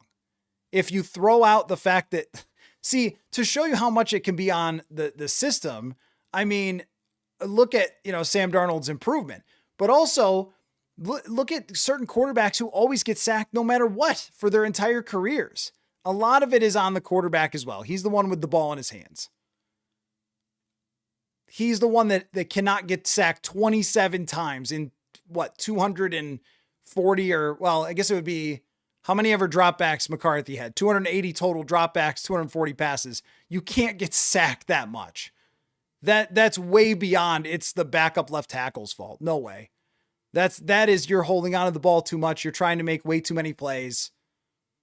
It was like Justin Fields. Same sort of thing. Sean, thank you so much for the super chat. Why don't we trade McCarthy for Kyler? 18 can be the new DeAndre Hopkins. We don't have to watch a meme try to play. Yeah. So making McCarthy part of a deal to get Kyler Murray is interesting because Arizona might do it. You have to be really done, because if you're trading for Kyler and they're eating most of the salary, then it's a short-term decision, and it kind of kicks the ball down the road for you with JJ McCarthy. So it really depends, how done are you with JJ McCarthy? If you're only a little bit done, as in, hey, we'd love if he got a shot to play behind a starting quarterback and develop and try this again in the future and let him, see where he develops and let him try to figure some things out. And with Kyler Murray, I mean, he probably would get in the game as the backup. But if you are totally done with him, if the small things that we picked up on outside of the building were big things inside of the building with the connection with him and KOC, then just do it. Just make that move as long as Arizona's eating the contract, because there's no way you can do that. Super Rod says, realistically, what's going to happen is everyone's going to get extensions or money shoved down the road and they sign Kirk. I do not want to count that out, that possibility that they sign Kirk and bring him back. I think that would be, I don't want to say foolish because I would totally understand it. I think that would be limiting. There's only so much you could do there. As I was saying earlier, when you go look at the quarterbacks who succeeded this year, they all threw for a heck of a lot of yards. It's just really hard to see a quarterback who had his limitations when he was healthy. Even, in 2023, Kirk Cousins had his limitations. In 2019, he had his limitations. That's why the Kyler Murray thing keeps coming up, is because, I mean, at least from a physical perspective, he's a really great athlete who can make you right and is a pretty accurate passer, and there's upside there. He's a top overall pick. The upside to a 37-year-old guy with an Achilles injury is not that high.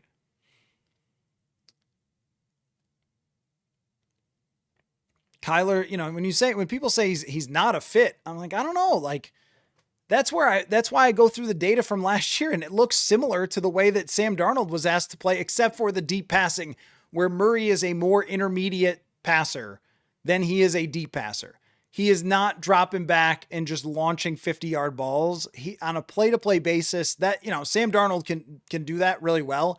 On a play-to-play basis, Murray is much better between 10 and 19 yards. Like getting back, seeing somebody streaking over the middle of the field, letting it rip to them. He could do that really well. From his data, he does not throw to the middle of the field, I think, enough. But in those areas, throwing an out route, a quick slant, like stuff like that, things that are designed to deal with his height shortcomings, he's very successful at. So I don't want to throw that idea out. We wouldn't have won anyway as peer cope. Yeah, that's really it. Class G says, always viewed O'Connell's comments about him missing practice for his kid as a way to exonerate JJ from bad play, not as an indictment of his lack of commitment. I didn't know exactly how to take that. I tried not to interpret that because I wasn't really sure. I think you're right. I think it was meant that way, but I wasn't really sure if it was like something, I don't know. I don't think it was that either, but you're probably right. Cause usually where it was said, and this is why I didn't get into it a whole lot and didn't look into it a whole lot. It was almost always said in the context of, well, he's only played this many games, and one of those games he missed the week for his son to be born, and that set him back, and then that's why he struggled in that game, and it's sort of that run of explanations for why things didn't get to where they got to.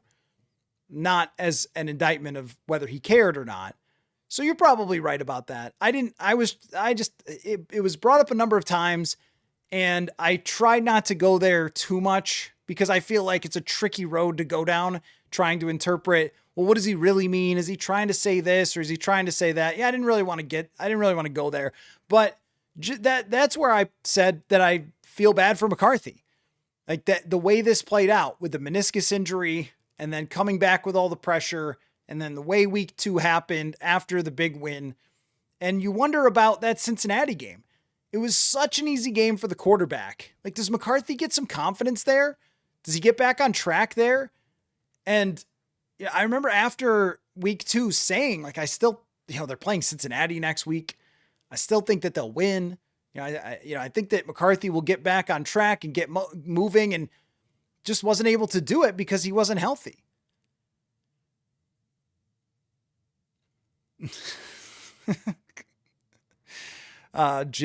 Jim, that's funny. That's funny.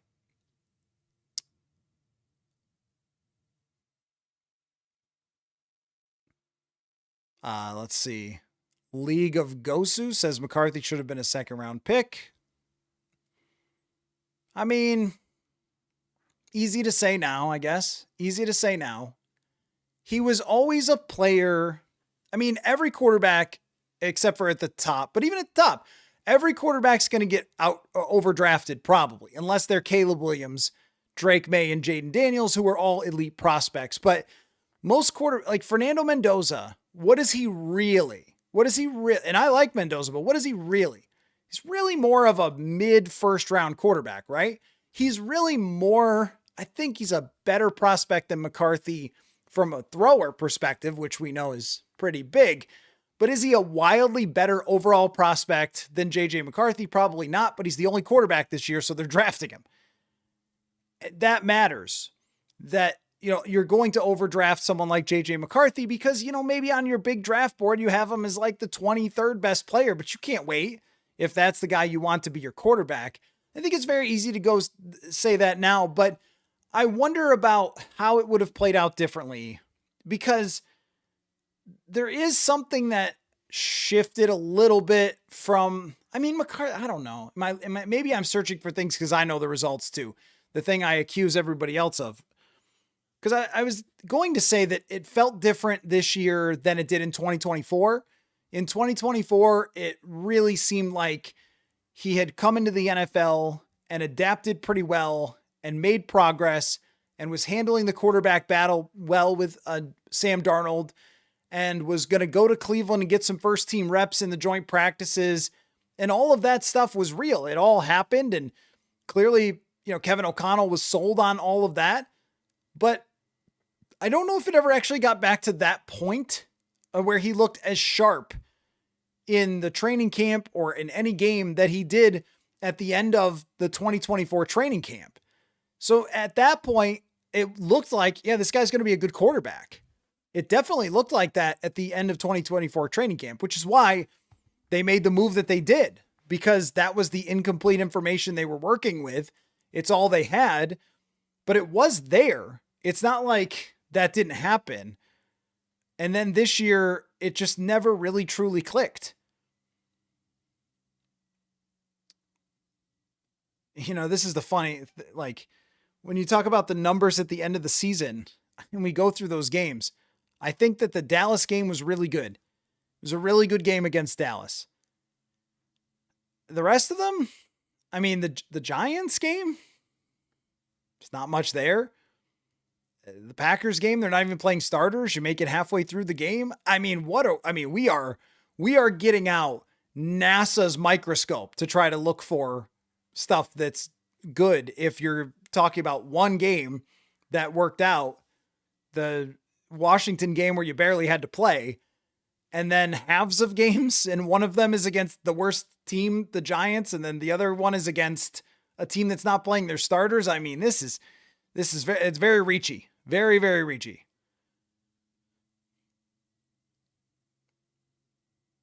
Scott says Jefferson is on a Hall of Fame trajectory and this team has 0 playoff wins. How is he indispensable? Let's not be thick on purpose. Let's just not purposefully be silly like that. How is he indispensable?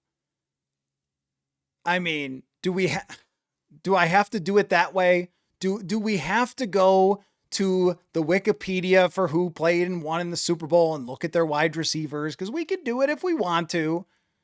How is having the best receiver indispensable? I don't know, man. I guess you'll have to work on that as a side project for yourself. Jackson Smith-Njigba probably meant nothing to Seattle, right? Come on, be serious. Be serious in my chat. Respect my chat. Justin Jefferson, before JJ McCarthy got here, turned every quarterback into gold and made Kirk a lot of money from the Atlanta Falcons. And they got a pretty good wide receiver, but he ain't Justin Jefferson. He turned everybody who threw to him into gold. And then where Sam Darnold got a nice break in going to Seattle is he got another very, very talented wide receiver that they used in excellent ways. But we've all watched Justin Jefferson. Do they have no playoff wins because of Justin Jefferson? I don't think that that's why. I think that, I mean, I don't know. What do you even say to stuff like that? Clearly, the quarterback performance going forward and its success is going to be dictated by Justin Jefferson a lot.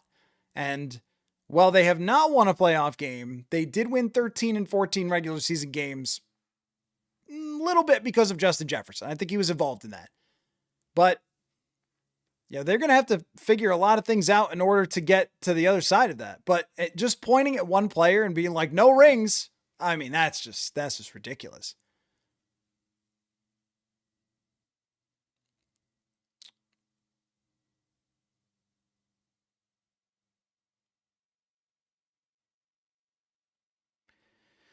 Sorry, I'm getting through the silly season stuff to the next reasonable comment. Okay, this from Nasaj. I think JJ McCarthy has a chance. It's going to be a while if it does happen. Hard to see a team needing to win, leaning into his improvement as being the sole key. Thank you for the very rational comment. I appreciate that. And I totally agree.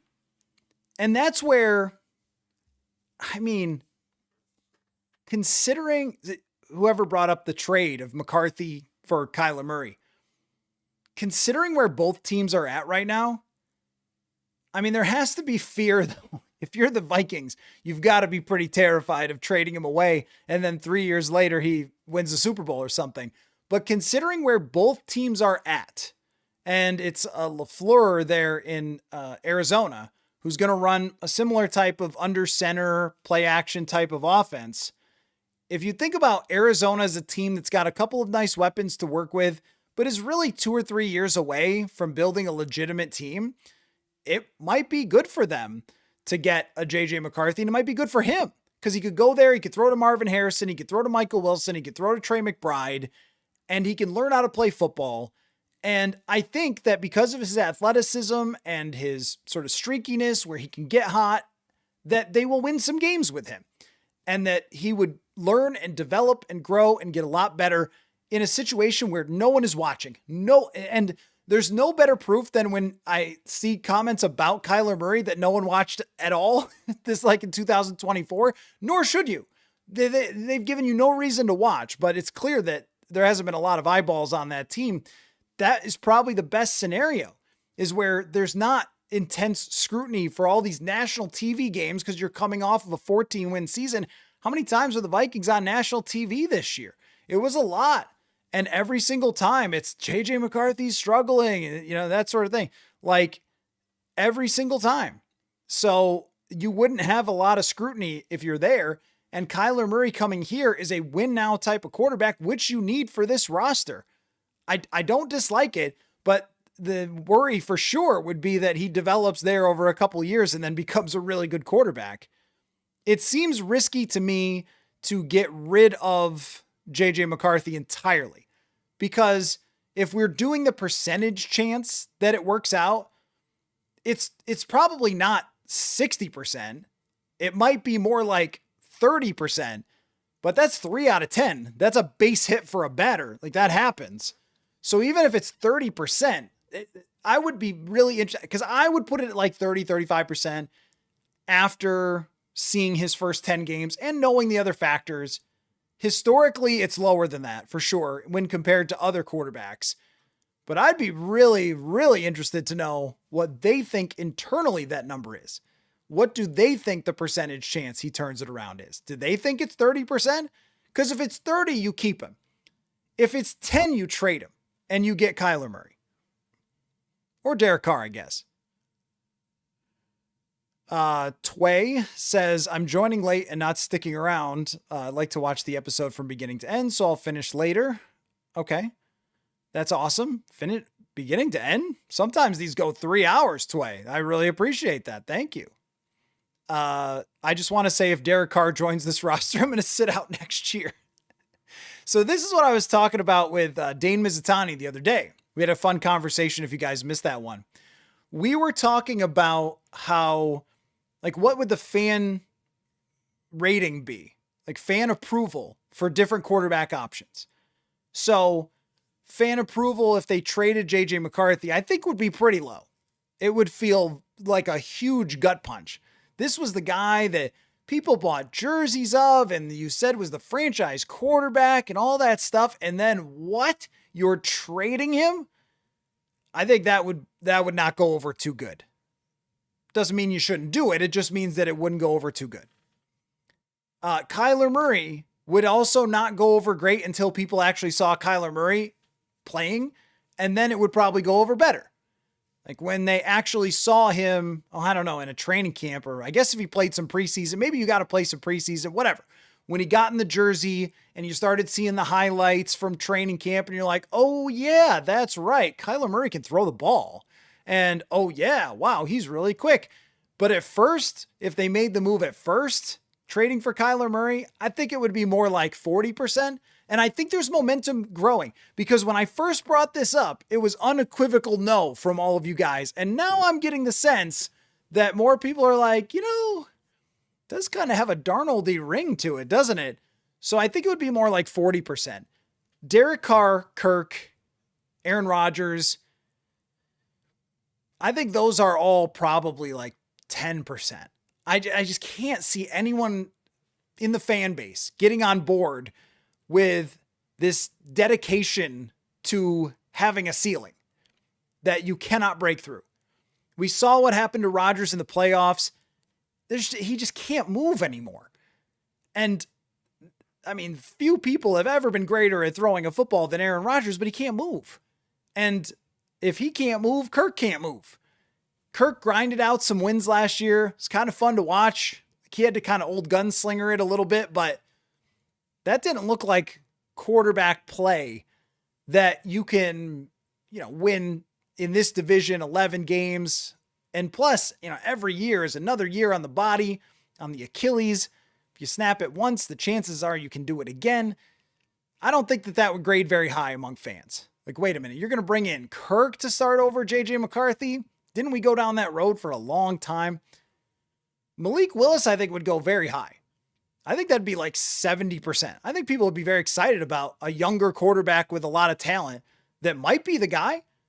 And maybe they would view it as competition for JJ. Geno Smith is one I don't bring up maybe enough, but I don't even know if he got mentioned in Clint Kubiak's press conference today. I mean, Geno's out of the Raiders almost for sure.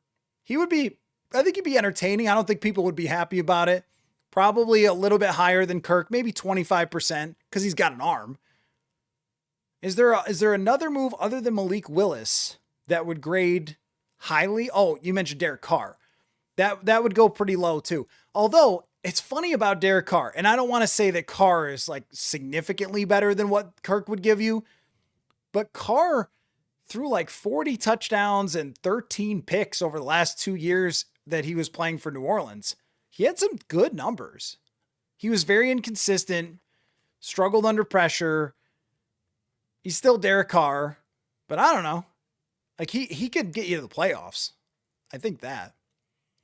Do think he could get you to the playoffs. Should have kept Case is Bob a few weeks ago, or maybe it was last week, accused me of not reading enough of his comments.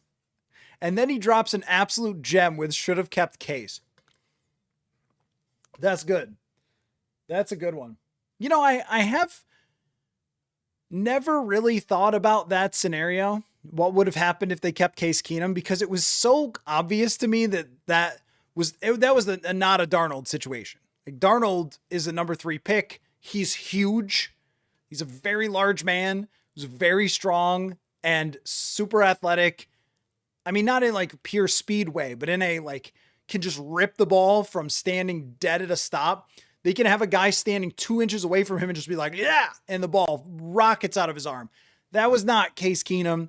I always agreed with Mike Zimmer that Case Keenum had the horseshoe around his neck, and he was a great leader and he was a lot of fun. But 2018, I don't think you get any different result. Now, here's why it's better though, Bob. Here's where you might be right. And I've never really thought about this, Bob. This is very interesting. If the Vikings keep Case Keenum, do they also draft Lamar Jackson.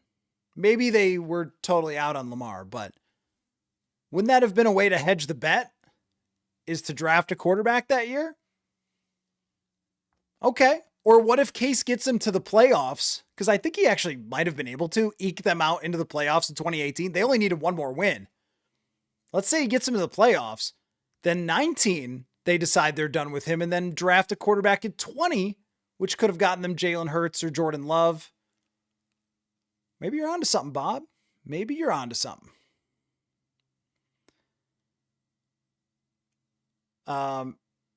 Any credit to McCarthy beating the Bears, Packers, and Lions? Well, certainly not the Packers. This is the hard part, right? This is the hard part. It's hard when people are reaching and stretching, and then old Purple Insider's got to be the bad guy who points out that the Packers weren't trying to win the game. He played well against the Lions, pretty well. It was he showed the flashes. He showed the flashes against the Lions, and the run to score around Anzalone was very impressive. And that's why I will continue to say that it's in there. There's a successful quarterback in there. But on what timeline? It was a good game against the Lions. It wasn't a great game. It was a good game. I think he threw for 160 yards. The Bears game was nice. Then, the other Bears game was very bad. So, the Derek Carr thing. Yeah, I got off a little bit. The Derek Carr idea. At least from talking to Nick Underhill from New Orleans Football for another pod that you could check out, I was kind of intrigued. I think it's Kirkian, but Kirk's 37. If you could do this, if you could give me, and Carr has had injuries, but an Achilles is brutal. If you can give me Kirk Cousins for a small amount of money from 2021, that same quarterback, that same velocity on the football, anticipation, mobility to at least run play actions and stuff, then I would be like, yes, absolutely. It's just you can't go back in time. That player doesn't exist anymore. The Derek Carr that was recently playing really well for the New Orleans Saints, he might, because it's not even clear what the injury was, and he's had a whole year to heal. I mean, quarterbacks can come back. It's not like you're asking, I don't know, a left tackle or something to come back. So there's a little bit of intrigue there. It still feels like it's got a cap on it, but maybe you could create a situation for him with a lot of the play action stuff, and maybe you run better and you have a top defense where you're in the playoffs. There's tiers to this where with Kyler Murray, there is some world where it all goes awesome. With Derek Carr, there's some world where it all goes pretty good. With Kirk, there's some world where it's okay. And Rodgers where it's okay. And I mean like making the first round of the playoffs. Okay. With Malik Willis, there's a world where it goes awesome. At least one scenario, one simulation out of 1,000 where it goes really well. And I'm not saying those are the actual odds. I just mean like in order to say there's a world where it goes great, there needs to be some evidence where it could go great. Well, with Kyler, there is. There's a couple seasons of his career where he's been really good. And if you go down to like the, Kirk, where there's just not a lot of evidence there, and he's older and etc. Malik, maybe it clicks and it's really good. Geno Smith, I mean, you could see it being decent, making the playoffs. He did win 10 games the year they let him go. And those are kind of Mac Jones, I haven't brought up on the show today because bringing up Mac Jones is just like, it's like going to an ice cream shop and just saying, just give me some vanilla. There's no spice in that at all. It's not disrespect to him as a quarterback. I think he would actually be good in this offense. And I think he's a better player than he looked like he was in New England. I was a Mac Jones defender. But as far as subject-wise, whenever you bring up Mac Jones, it's like, oh, yeah, I guess that would be fine. That one would probably have like a 40% favorability rate. Tom saying Sam's main contribution was not making mistakes. The defense won that Super Bowl.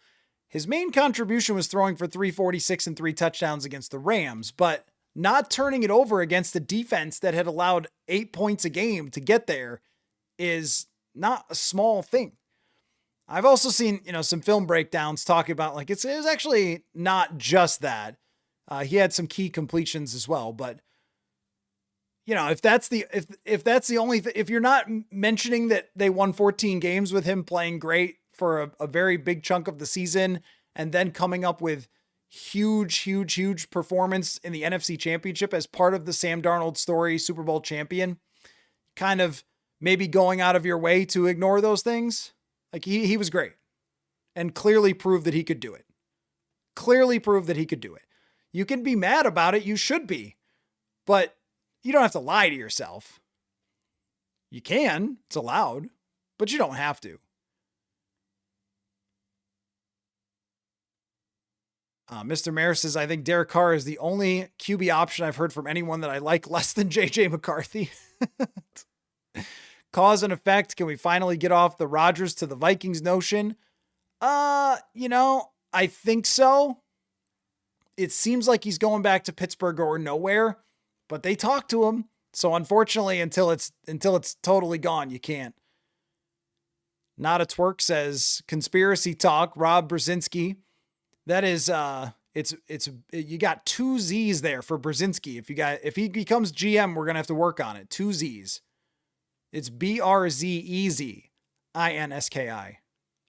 If this is a really stupid fact about me, if I get a player's name in the fingers, it never goes away. I'll remember how to spell it 10 years from now. I could spell Afadi Adenabo with my fingers. I can't do it in my brain, but if I type it, it'll be there. Doesn't matter who the player is, it'll be there. David Questenberry, easy. If I had to type it, I would nail it. So if it's Brzezinski, I'll get it right every time. Anyway, Not a Twerk says Rob Brzezinski is GM to keep KOC from doing crazy stuff in the draft, and we're taking a bunch of linemen like Denny Green would do.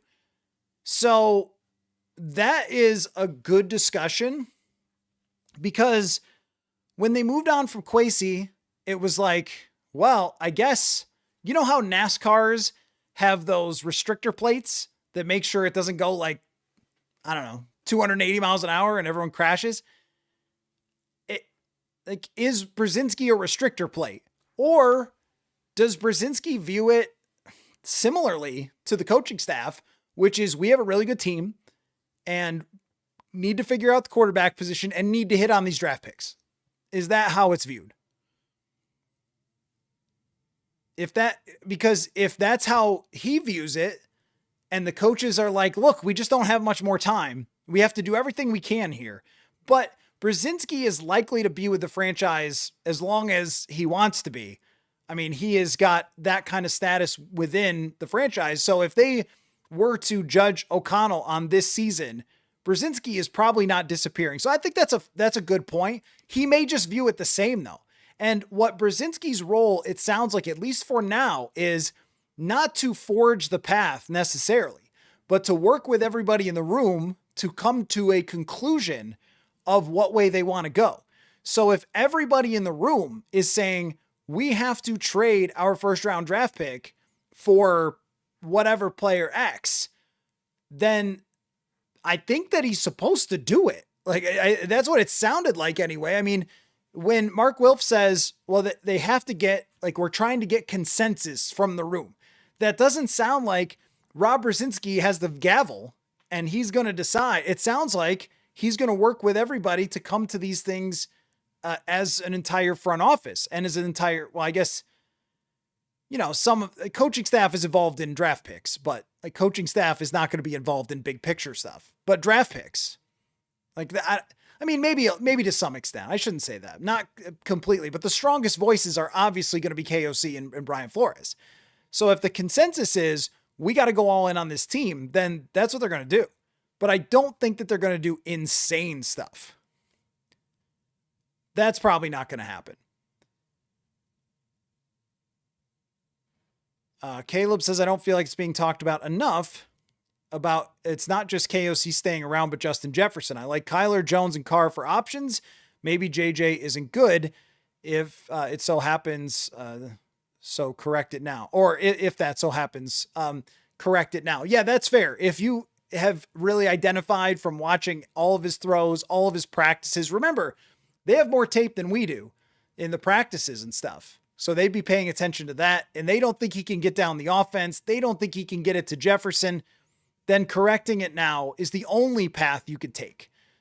Yep, that's true. And Jefferson has to be the main part of this. Who can get the ball to him? When you get the ball to him, your success rate is extremely, extremely high. So you have to do that.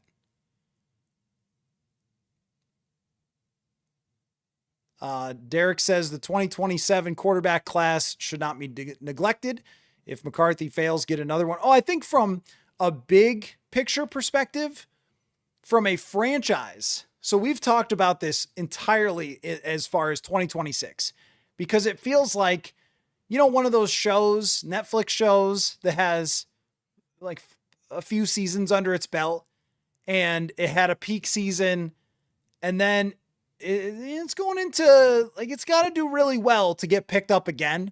That feels like it's 2026 for the Minnesota Vikings. But from a bigger picture, regardless of who's in charge, then I agree that if you don't think that he's the guy, then the 2027 draft class is something you're already looking at and thinking about. And you have to get yourself there, which might be a part of the conversation for KOC is, I know there's going to be some guys for us down the road. We got to get there though, as a leadership group. And by doing, in order to do that, we've got to get a guy who can be a better quarterback than what they had last year.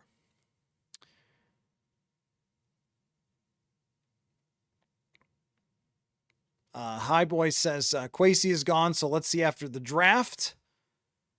I mean, that's if you think that he drafted the players alone and that no one else who's still in the building drafted the players. Maybe you think that. I don't know.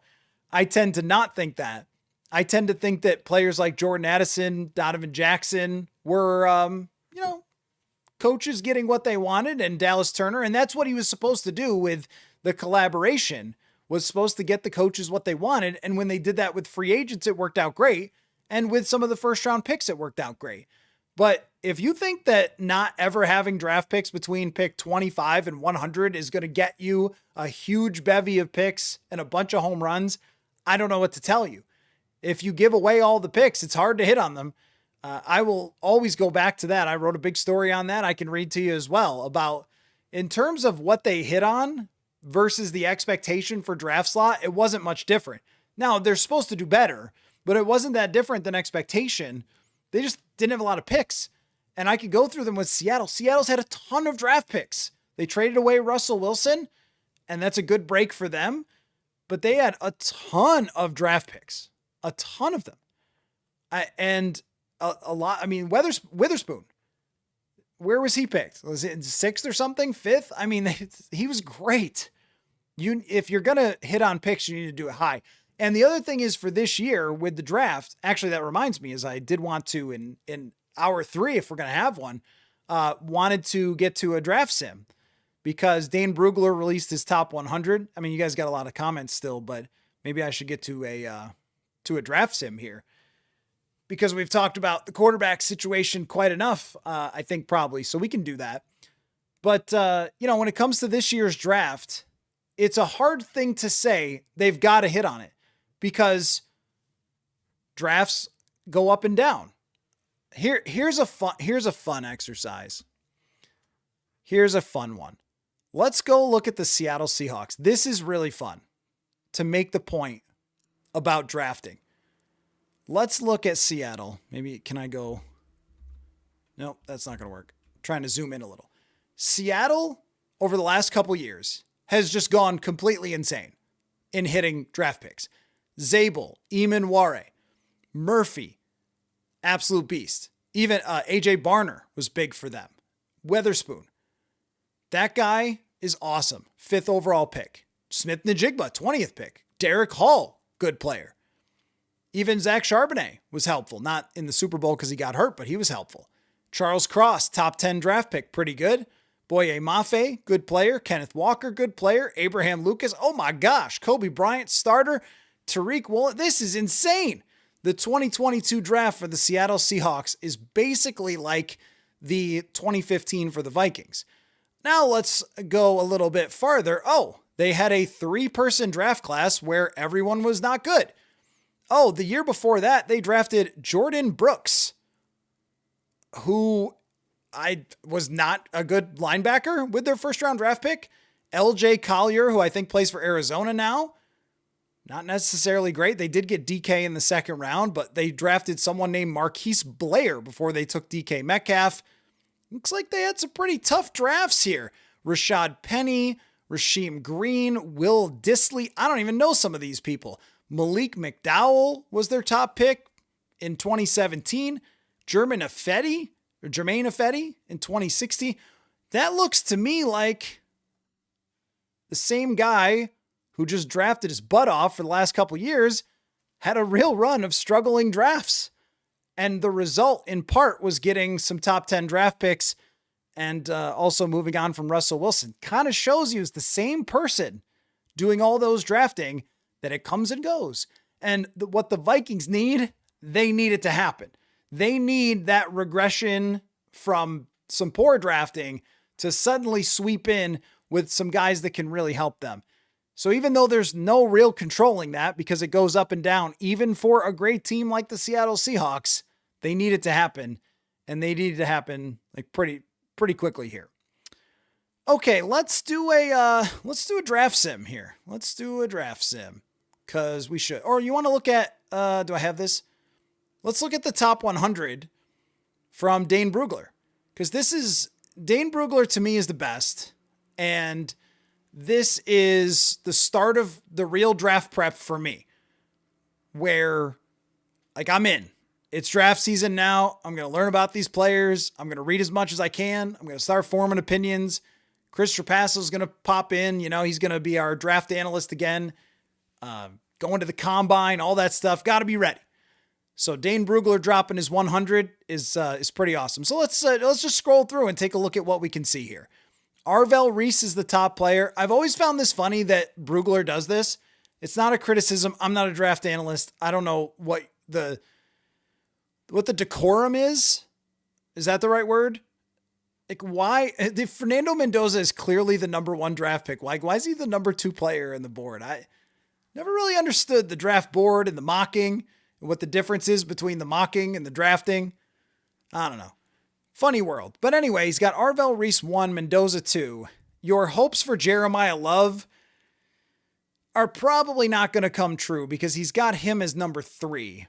Caleb Downs and Sonny Styles, 4 and 5. I am very interested. So Sonny Styles is one that, now he actually catches my eye because there have been guys, was it Javon Walker?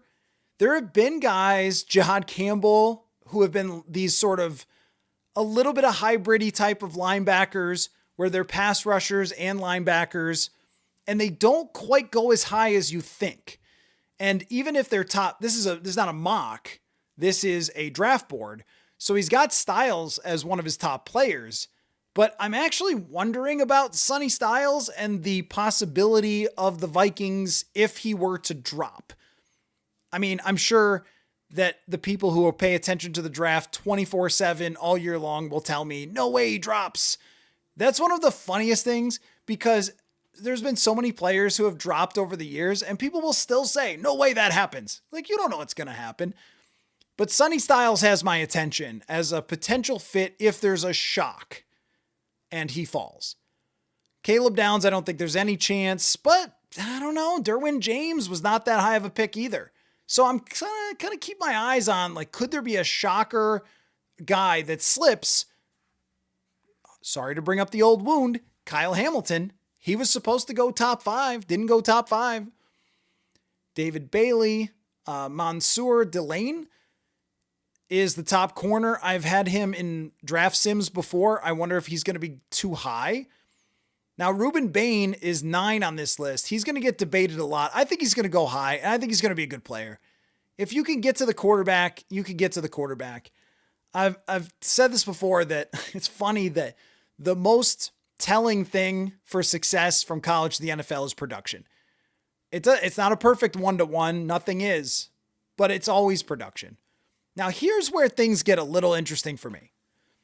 Because you guys know that I have a fever. And the only thing that can cure that fever is more wide receivers in the draft. So Carnell Tate is 10 on Dane Bugler's list. And as I use my little scrolly button on my mouse, I see another wide receiver at 12, Jordan Tyson. And then I see another wide receiver at 14 in Mekhi Lemon. And now somebody I think we should be watching for the Vikings is Jermod McCoy, corner from Tennessee for sure, and Avion Terrell, corner from Clemson. But there's some receivers. Kenyon Sadiq is here at 20 on this board. Casey Concepcion is at 22. That's another receiver.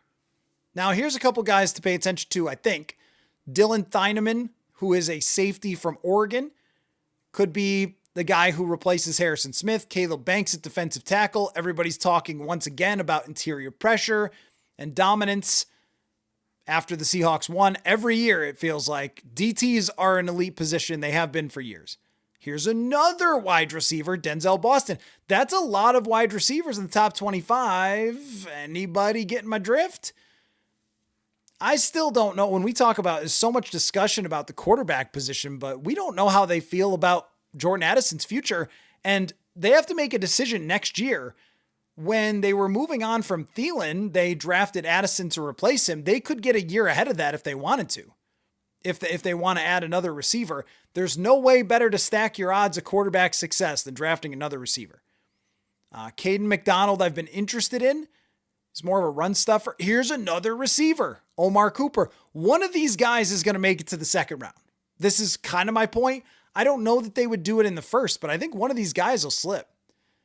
Colton Hood is an interesting corner from Tennessee. Could be on the Vikings list. Here's a guy I'm going to be doing a lot of research on. Emmanuel McNeil Warren, who is out of Toledo. He's 31, not years old, but on Dane Brugler's list. 6'3", 210. Kind of has a little Eamon Ware type of feel to his size. But played at Toledo. Totally dominant at Toledo, but played at Toledo. What are we supposed to make of that?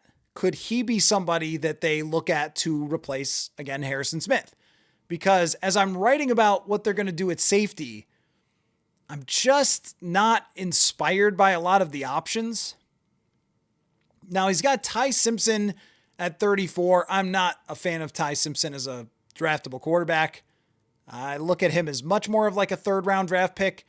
Peter Woods seems, the defensive tackle from Clemson, like he's already a bit of a, what would you call it?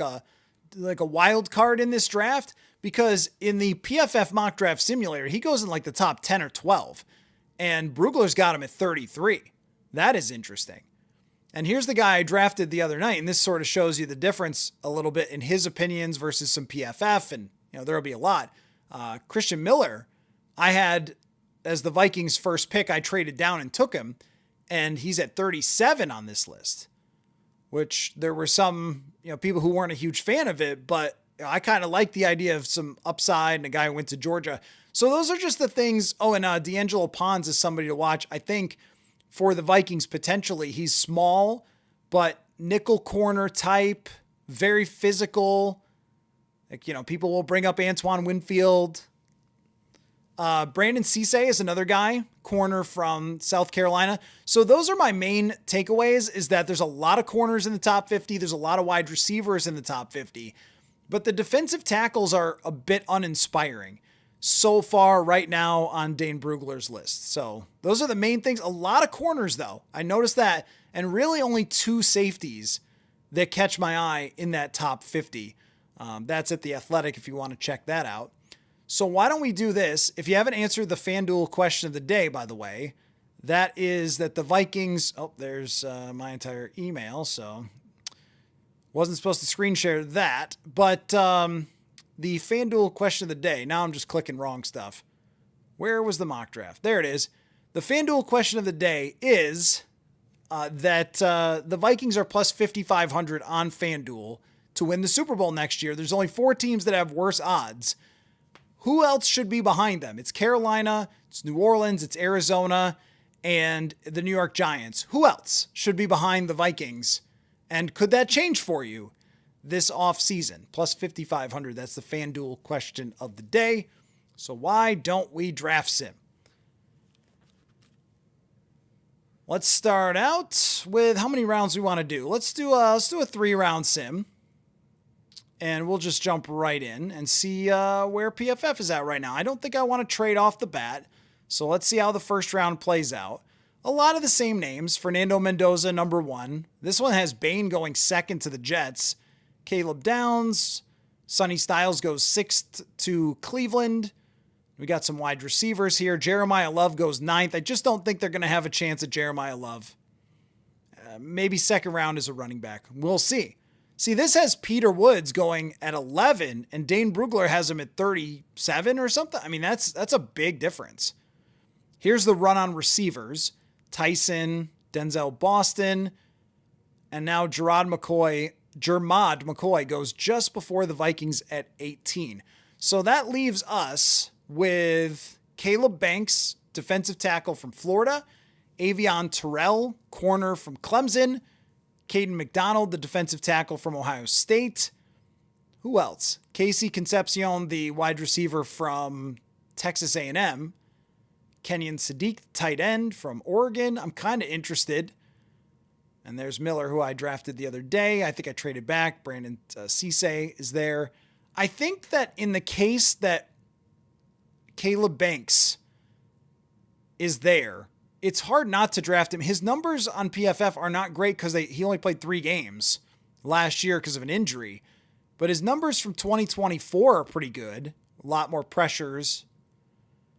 I don't know. These defensive tackles in this group are just not really wowing. So is Avion Terrell the right way to go? Isaiah Rodgers is a starting corner, but you're going to need someone into the future. You need corner depth now. Avion Terrell, good against the run, good overall in zone coverage, which, we talk about man coverage all the time and then they never play it. Pretty solid numbers. I wouldn't say mind-blowing numbers. Pretty solid. Caden McDonald kind of sells me on them needing to stop the run, but I just don't think that his upside is that high. And let's see, do I want to trade back here? I could trade back, but why don't we go with the corner Avion Terrell from Clemson as our first pick? Into the second round, and we've got Jermaine Bernard, wide receiver from Alabama, had a pretty good season. Kind of intrigued with wide receivers if they drop to the second round. D'Angelo Pons in the second round, now I think about it, might have been a good one, but he is on the smaller side. Chris Johnson is another debatable prospect. I took Jadarian Price the last time I was here. Connor Lew is another one. Let's see, running back Jonah Coleman is an option here. Looking for explosiveness. Zone rushing grade was really good. Could go that direction. Or could just go with, you got, the linebacker position. Deontay Lawson is maybe more of a run defender, but the linebacker position, you've got Eric Wilson potentially coming back. Blake Cashman. Wilson is inside, outside. Could you think about it? Maybe. Are you considering just stacking up the defense, or are you trying to get help on the offensive side? So you could take Connor Lew here. I think that's a stretch. Elijah Surratt is an interesting one for me. Actually, you know what? I want to go with Elijah Surratt. He was very good over these last couple years for Indiana, and I think played a really big role in the success of Fernando Mendoza. Graded very well in cover against man coverage. I'm going to do it. I'm going to reach, and PFF is going to hate me for it. They always do, but I'm going to do it anyway and go with Elijah Surratt, the wide receiver from Indiana, with my second pick. And now we are here in the third round, pick number 62. And what do we want to go with here? Interior defensive line? Do we want to go with a linebacker? Linebacker does make sense. I'm not really thinking tight end here. Now, there are people, Jennings Dunker is an interesting fella. There are people who have talked about wanting to get a tackle because you have Brian O'Neill on the older side and Christian Darrisaw with his issues with his health. I'm just not there really in the draft at this moment to do that. But I think this might be the time to get, let's see, what's the interior offensive line? Is there a center? And it'd be a big reach for a center here. Let's look at the running back position. Seth McGowan, Nicholas Singleton, Katron Allen. I think these are good prospects. Maybe a little bit, also a little bit reachy. I think I could get them in the next round. A part of me just wants to go best player available here, which seems to be Deontay Lawson, a linebacker from Alabama. I do think more linebacker talent is necessary. They have no depth at all at that position, and it's not clear that Eric Wilson's coming back. I'm going to go with Deontay Lawson, the linebacker from Alabama. And then here, I think is the time to take, I'm a little intrigued by a defensive tackle, but I think now is the time to take a running back. Seth McGowan, I'm a little concerned about the small sample size. Who else is there at running back? I kind of like Singleton. Katron Allen has great numbers, though. 6.2 yards per attempt. Let's go Katron Allen. And it froze. Come on. Come on, get there, PFF. Okay, it froze. Well, we've still got our draft picks. So here's what I went with. Avion Terrell, the corner from Clemson, Elijah Surratt, wide receiver from Indiana, Deontay Lawson, a linebacker from Bama, and running back Katron Allen from Penn State. So what say the chat about this draft? Mad Rad says nice. Jay says we're signing Eric Wilson. I think that's true that they will sign Eric Wilson. He's also like 31, and I mean he's a versatile guy, so he's a little inside out, but they could use somebody young there. I mean, Blake Cashman's been around a little while now. Run to the podium, Denny says. Katron Allen, a good player, skill set similar to Jordan Mason. This is where, when we're talking about a late third round running back, that I will have to look a little closer in the future into. Like I was just looking at, all right, he graded well as a runner. Like, let's go. B+ grade from Super Rad. BM says just set any draft sim to auto pick and you're going to be miles ahead of Quasey. Okay. Yeah. Well, I mean, that's not even untrue from what Arif said about the consensus board, is if they had just drafted off the consensus board, they would have done better. Denny gives it a B+. Angel Duster gives it a solid B. Go back to basketball. I've never been at basketball. I've covered hockey before. All aboard the wide receiver train. You know it, Matt Verick. You know it. I mean, look around. Look at the available wide receivers every year. It's not a good list, folks. I think people are getting excited on the free agent market for Jalen Naylor. It's just never a good list. Only one starter? Let's see. Let me go back and check. Well, Surratt could contribute. Terrell could play a lot. I mean, they need more than just two corners. And as far as the linebacker, this is a DC who's been able to fit linebackers in. You could get more out of that. I mean, I couldn't get the center. I missed out on Slaughter, who I always try to take, but I couldn't get the center. That's what I'm missing.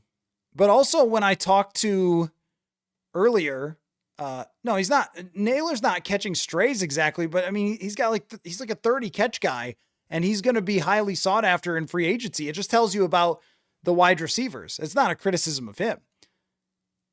First and second picks as a safety and a center. So my issue with the safety and a center for the first couple picks is, in part, I think you do have to try to pick still like important key positions: corner, defensive tackle, wide receiver. These are the guys who are getting paid the most in the NFL. And if you don't have a safety that you really believe is a game changer, and I didn't have one on the board, I think I might have taken a safety if I had one on the board that made sense at that pick. I'm not sure that they would have made sense at that pick. Thieneman, or was it McNeil from the guy from Toledo? I mean, is it worth a first round draft pick? I'm not really sure about that. Safety is a position that has about 5 or 6 guys in free agency that should fit. Justin says, do you think they have any hope at all for Felton to be a contributor? And do you look to free agency for center? Naylor is Kwesi's best pick. No, he's not.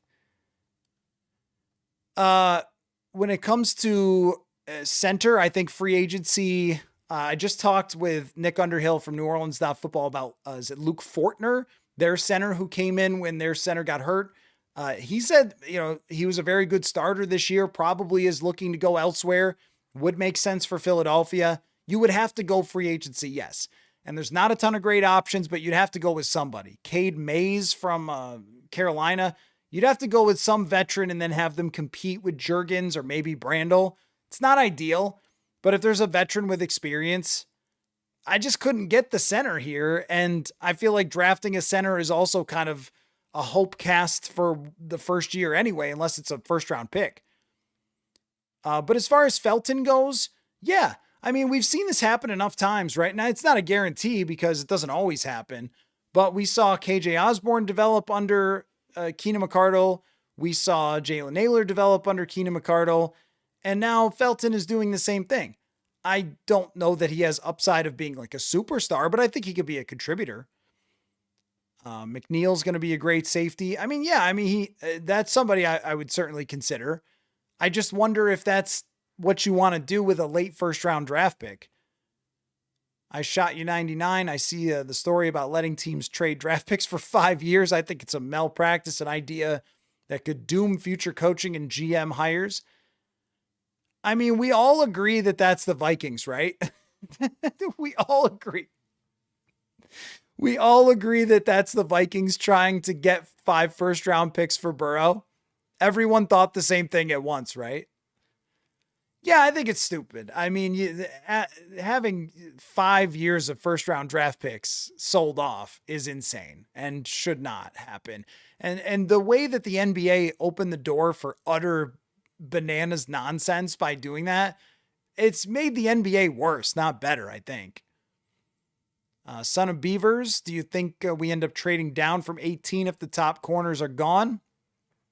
There's definitely been a few draft sims where I have traded down. Yeah. And I think it makes a lot of sense to trade down. Now it'd be ironic that, Kwesi and his worst move is trading down. But if you move down from 18 to like 22, 25, you're not really sacrificing a lot if there's other players that you like on the board. It does seem like there's a lot of cornerback options, though. If you have someone that you like, you could slide back. Justin says a lot of tackles are getting projected to move inside to center at the next level. I've heard that, but have we seen that? Like, is there a lot of guys who actually have? And I think it's so complicated of a position that would be a very big ask to say, oh, you're a tackle, now you're a center. That's a really big ask. I think if you do it in the draft for somebody to start, you'd have to do it right away. For project players, though, yes. If you're a 4th round draft pick tackle who's a good athlete, move him to center. That's a good idea. Jay McNeil coming from a small school, not to trust his competition to be ready. Always difficult to know. There's guys who come from Alabama who don't look the part. There's guys who come from small schools who do. I just don't know. Denny says, can you remind me, best case, what Felton is like as a wide receiver? Diggs light with better speed, but not as good a route running. So not Diggs, I guess. That's what I was just going to say. No, I don't think there's any Diggs comparison at all. Felton is a burner.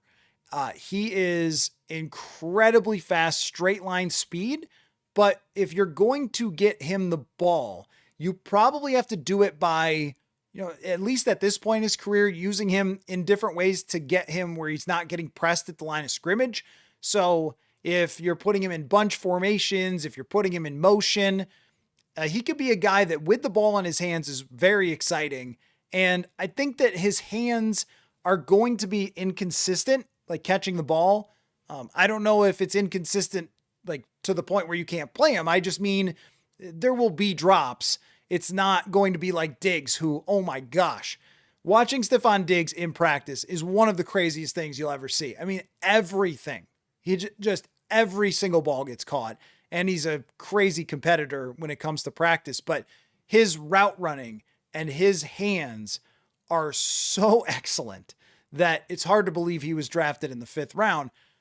But when it comes to somebody like Felton, I think it's more of like he runs a little bit like a track guy, a little bit more straight up. So it makes it harder for him to snap off of routes. So I think that you got to kind of get him moving and get the ball in his hands, or it's just got to be straight deep. But his speed is legit. And I also think there's some toughness to him. Him playing that gunner role, it's not easy. It is not easy at all. And teammates were saying about him that they were impressed with the toughness, and that goes to a wide receiver. So I like some of the stuff that I saw on special teams, and we'll see what happens when he gets an opportunity. 5 full drafts for Burrow. Let's see. NFL already got in bed with daily fantasy. No risk to 5 years of drafts at this point. Scott, terrified we're headed into a Saints-style cap hell.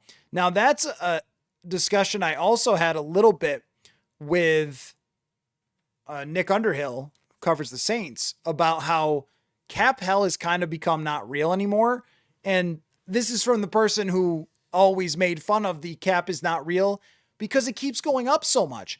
Every single year, it's, oh my gosh, it went up 10 more million, 15 more million than projected. And those teams who are borrowing against the future, they don't get punished like they used to. To your point, though, if the Vikings restructure every deal, if they add void years, if they make extensions that they don't really have a good chance to pay off, and they do all the same stuff and pull all the same levers as before, there will be a mess to clean up. Just as there was when Kwesi Adofo-Mensah got here, there was a mess that needed to be cleaned up. And if you're acting like he never did anything good, that's something to remember, is that he got that mess cleaned up to the point where they could sign all those players over the last 2 years and make a competitive team while not drafting that great. Aaron says, do you believe the report that they would have drafted Jameson Williams at 12 if they didn't trade with the Lions? If they did that, they would have Jefferson and 2 troublemakers with him and Addison. Well, my guess is that they would not have drafted Addison if they had drafted Jameson Williams. That Addison wouldn't have been picked in 2023. And Jameson Williams eventually became a good player, but not right away. Had the ACL and then struggled kind of out of the gate, had some issues, as you mentioned, off the field. I do believe that. Yes, I do believe that they were going to draft Jameson Williams because they were looking a year ahead, knowing that they weren't going to keep Adam Thielen long term. And I think Addison's a better overall receiver, like route runner, contested catch, but Jameson Williams would have been a nice draft pick. There's also, I don't know. There's just as much chance that they would have taken Jordan Davis and it would have taken 3 years for him to figure it out, or Kenyon Green and had it totally blow up in their face anyway. I don't know. That's one that you're going to be thinking about for many years, I'm sure. But yes, I do believe that they were going to pick Jameson Williams. Jeremy, the NFL won't go to a lottery because the current system is creating what they want, parity across the league. I've never needed a lottery. I have always believed that lotteries make it worse. They make the tanking worse because if you are in the playoffs, if you're in that playoff game in the NBA, you might not want to be. You might be saying, oh man, we're going to get killed if we go into the playoffs. Let's make sure we miss the playoffs.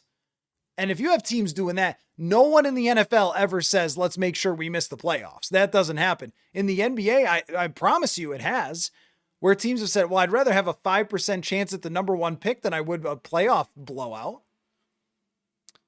Cause and effect. Could you try to swing a trade with the Raiders, Chiefs, or Patriots regarding Addison and re-sign Naylor? You could. That is all dependent on whether you think this guy can really be a part of the future. I tend to think that the best option might be for Jordan Addison to just play it out and then just not keep him. Just let it play out for this year and then, get the comp pick down the road. He'll sign with somebody else. You can't, with this track record, it's not that you can't, but it's very, very risky to sign a player like that to a long-term extension. But for this year, they need a veteran wide receiver who gets open and makes plays. You could try to keep Jalen Nailor. Is Nailor good enough to be that guy? I mean, if you're going out and getting Kyler Murray or Mac Jones or something, or Derek Carr, he needs everything. He needs everything he can get. So it's worth rolling a dice for 1 year more with Jordan Addison, but I wouldn't do more than that. And if you get to the end with him and you don't pick up the 5th-year option and everything has gone great, then you could go back to the negotiating table and see if he wants to stay. But I wouldn't pick up the 5th-year option, not with more issues off the field that raise red flags. Yeah, good point, Justin, about Quinyon Mitchell. Yeah, those guys do come out sometimes ready to play in the NFL. It does happen. Now, Mad Rad, I don't think that Ty Felton is Cordero Patterson. Patterson was a first-round draft pick, one of the all-time freaks. I think in the best-case scenario, he's a contributor. He's a role player that comes in and maybe gets, 20, 25 catches a year, gets some explosive plays, beats some guys deep. I think he's more like Marquez Valdez-Scantling than he is Cordero Patterson. Aaron says, any defensive players drafted, I believe, Flores to find the right guy. Will he play them right away? Hard to say. Yeah. I mean, I think that Flores understands what he needs skill set wise, but can those guys play in this system right away is really a question. Also, who's calling it out there? I mean, is it going to be as complicated next year as it was this year if Harrison Smith isn't there? Will the communication be as high level? I think they want it to be if Josh Metellus is running the show, but maybe they could make it a little easier on the corners. Jason, do I think the NFL will ever adopt the trading styles of top 8 and 10 protected draft picks? That I don't know. It certainly adds a lot of wrinkles to those trades, doesn't it? It's a first round pick unless, wow, imagine Atlanta. They really wish they had protected their draft pick. I don't think so. You know what I think about the NFL? That everyone's always trying to change things about it because, I don't know, they get bored. We're so interested in football. It's like, what can we change? Can we change a rule? This needs to be changed. Let's make it perfect. Let's fix this. Let's fix that. And I think they've been good mostly at just saying, no, we're good. We don't have to do what the NBA does with the lottery. Oh, there should be a lottery. Nah, it's fine. It's fine. Suck for luck, create a lot of drama. It's fine. And they do that with a lot of stuff where they're like, no, we don't really need to fix that. Jay says, I'm a Ducks fan, trade up in the second round in 2025 to get Thieneman. His numbers are great. Dylan Thieneman. That's not a bad idea. I mean, you might, with the safety position, you might not have to trade up. He might be there in the second round.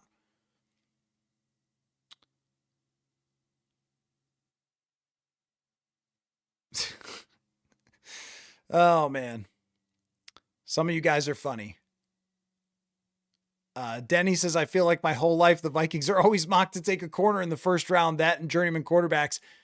Yeah, I think every team is always looking for corners, but when you think about it, the Vikings, they've locked in Byron Murphy for a few years, but the last corner that they had that you were like, yeah, that guy is a Pro Bowler and is really exceptional was Xavier Rhodes.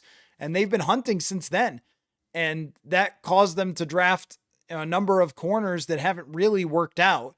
It is a tough position to pick. I think that the transition is very, very hard. It's very physical in the NFL, where in college, maybe not really anywhere close to that. You can grab in college. You cannot grab in the NFL. That's a big change. Those guys are pretty hard to project. But you're right. It has felt like recently that's almost guard. And they had good cornerback play overall last year, but it's like guard where just year after year, we just talk about it and talk about it.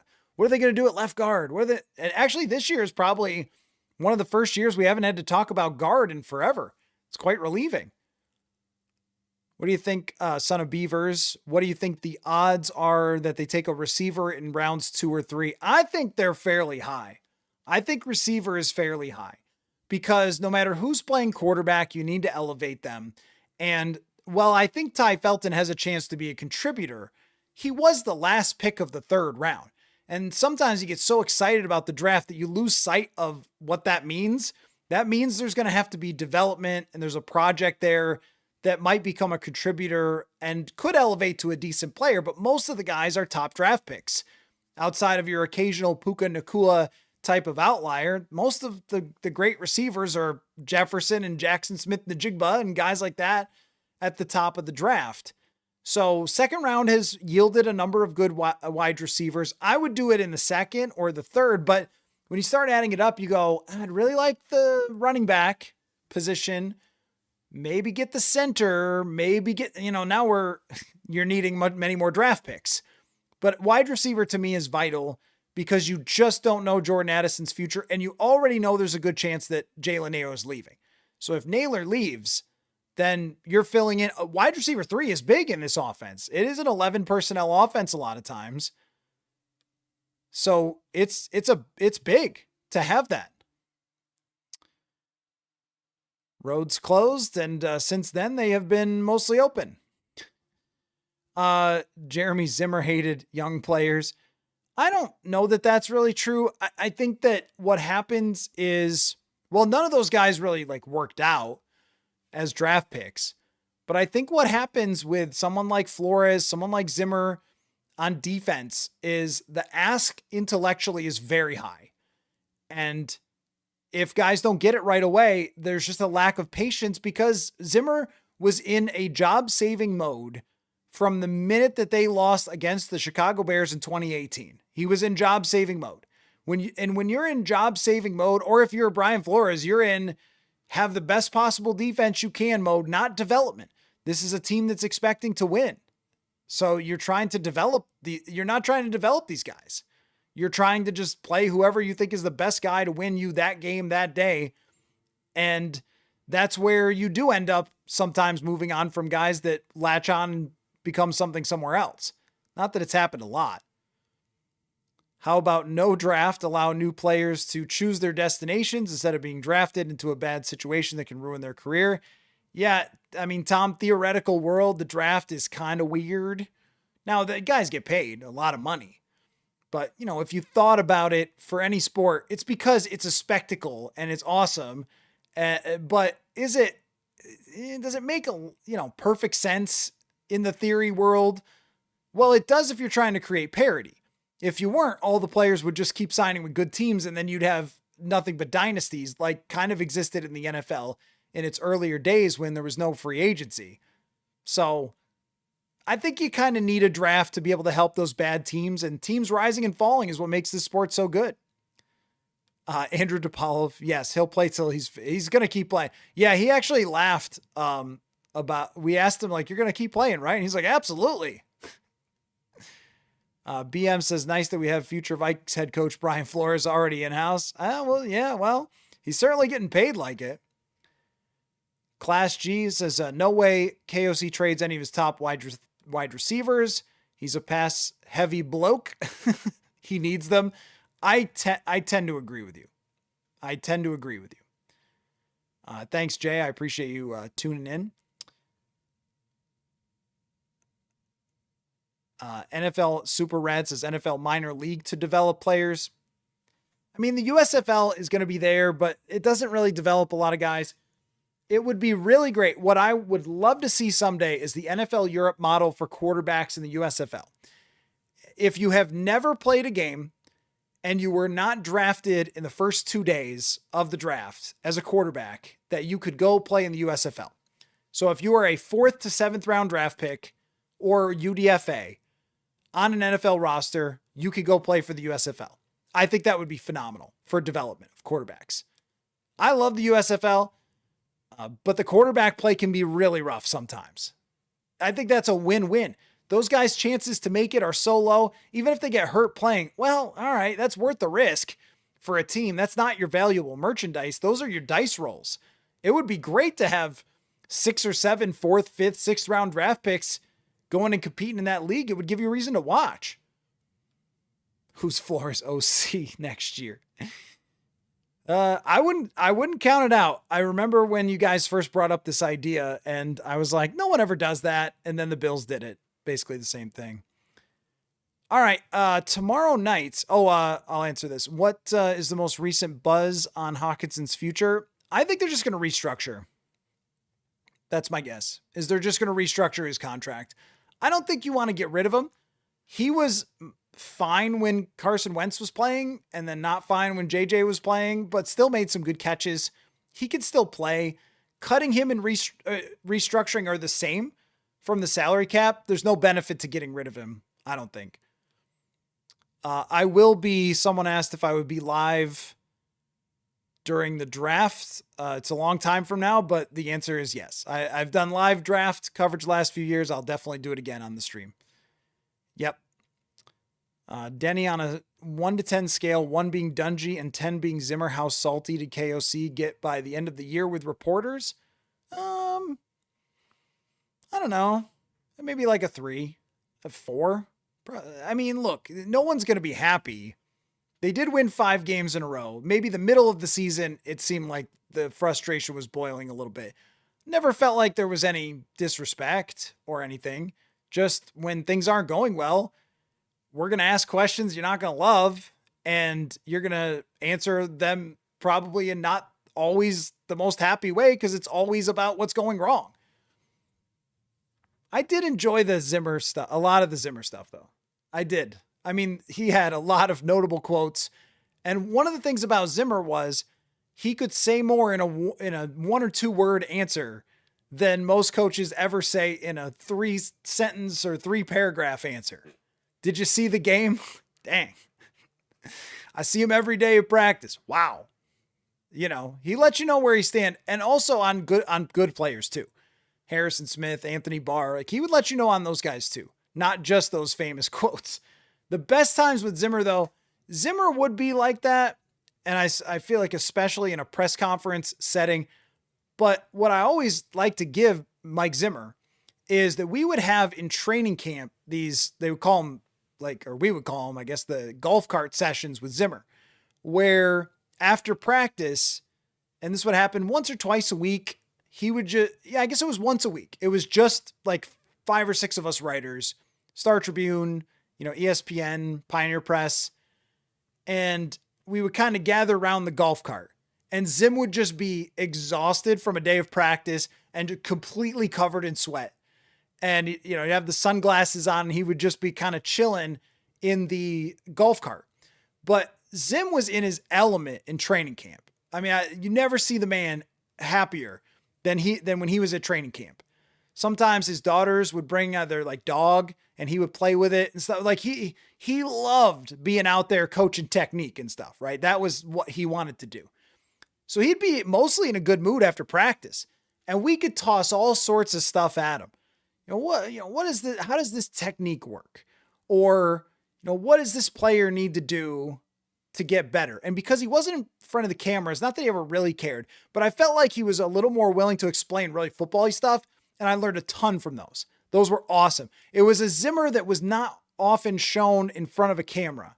I felt like he was kind of under pressure a lot under that camera or in front of the cameras and, so forth. And I thought he would kind of crack sometimes or come in after, spending, who knows how little sleep or whatever after a loss and be salty, that kind of thing. But those training camp sessions, I thought those were great. And there's a few that I really remember and have kept in mind, for a long time. So that sort of stuff is great. I enjoyed my time covering Mike Zimmer because in part, I mean, Zimmer, where is he from? Chicago area, and I come from the East.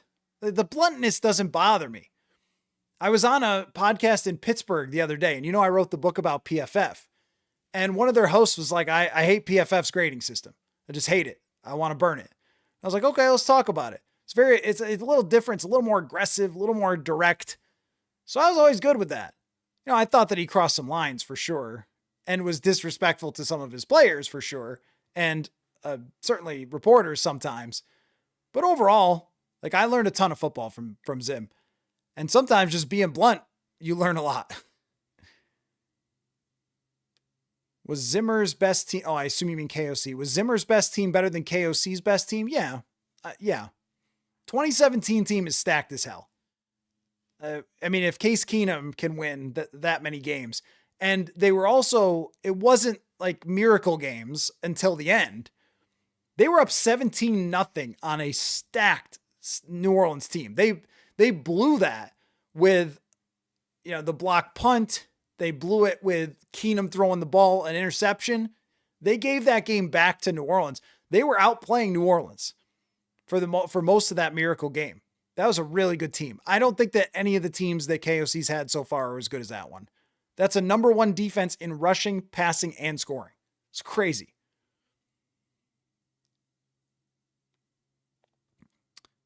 Jeremy says, we can't really expect to contend in 2026 with all the failed drafts. Nah, I don't agree. Don't agree. Go through the players. Go through who they have.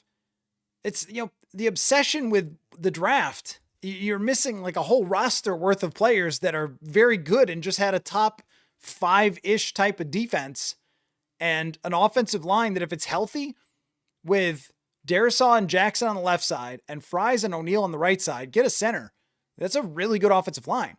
Pro Bowl tight end, Pro Bowl Hall of Fame wide receiver. Another really good receiver. In the backfield, you can improve, but Jordan Mason certainly showed he can run the ball. I think this is a very good team. One of the best, and it matters now, one of the best kicking teams, I think, in the league as well. I think they're good, man. And Dallas Turner showed improvement by a lot. They have stuff to do, but that's why we're having this conversation about the quarterbacks. If they were bad, then we probably wouldn't. Yes, Jeff Overbaugh. Wide receiver in round 2 does not mean they're done with Ty Felton. No, it doesn't. Felton is a project player.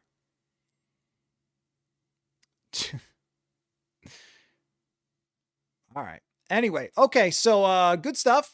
Very fun chat here this evening. I appreciate all of you. I really enjoyed it. And tomorrow night I will not be live because I'm hosting on WCCO radio from 6:30 to 9 tomorrow. And if you are watching curling, my wife is broadcasting some of it. I forget which game it is tomorrow, but she'll be doing some. So curling seems to be catching on at the Olympics. Very excited about that too. But again, really appreciate the chat. A lot of stuff coming out on the channel this week. There's already the conversation about Derek Carr, but there's going to be a couple NFC North check-ins with Chicago and Detroit later on. Planning at least one other live chat as well. This one was very solid. So we'll continue to do those and we'll see if any news comes out. And so tomorrow night I'll be hosting on Real Radio, but Jeremiah Searles is back from the Super Bowl. He was out there because his client is the center for the Seahawks. So I guess he's a Super Bowl champion by association. So that'll be tomorrow night for sure here on the channel. So thanks again, everybody, for watching and listening. Hope you enjoyed it, and we'll catch you all again very soon.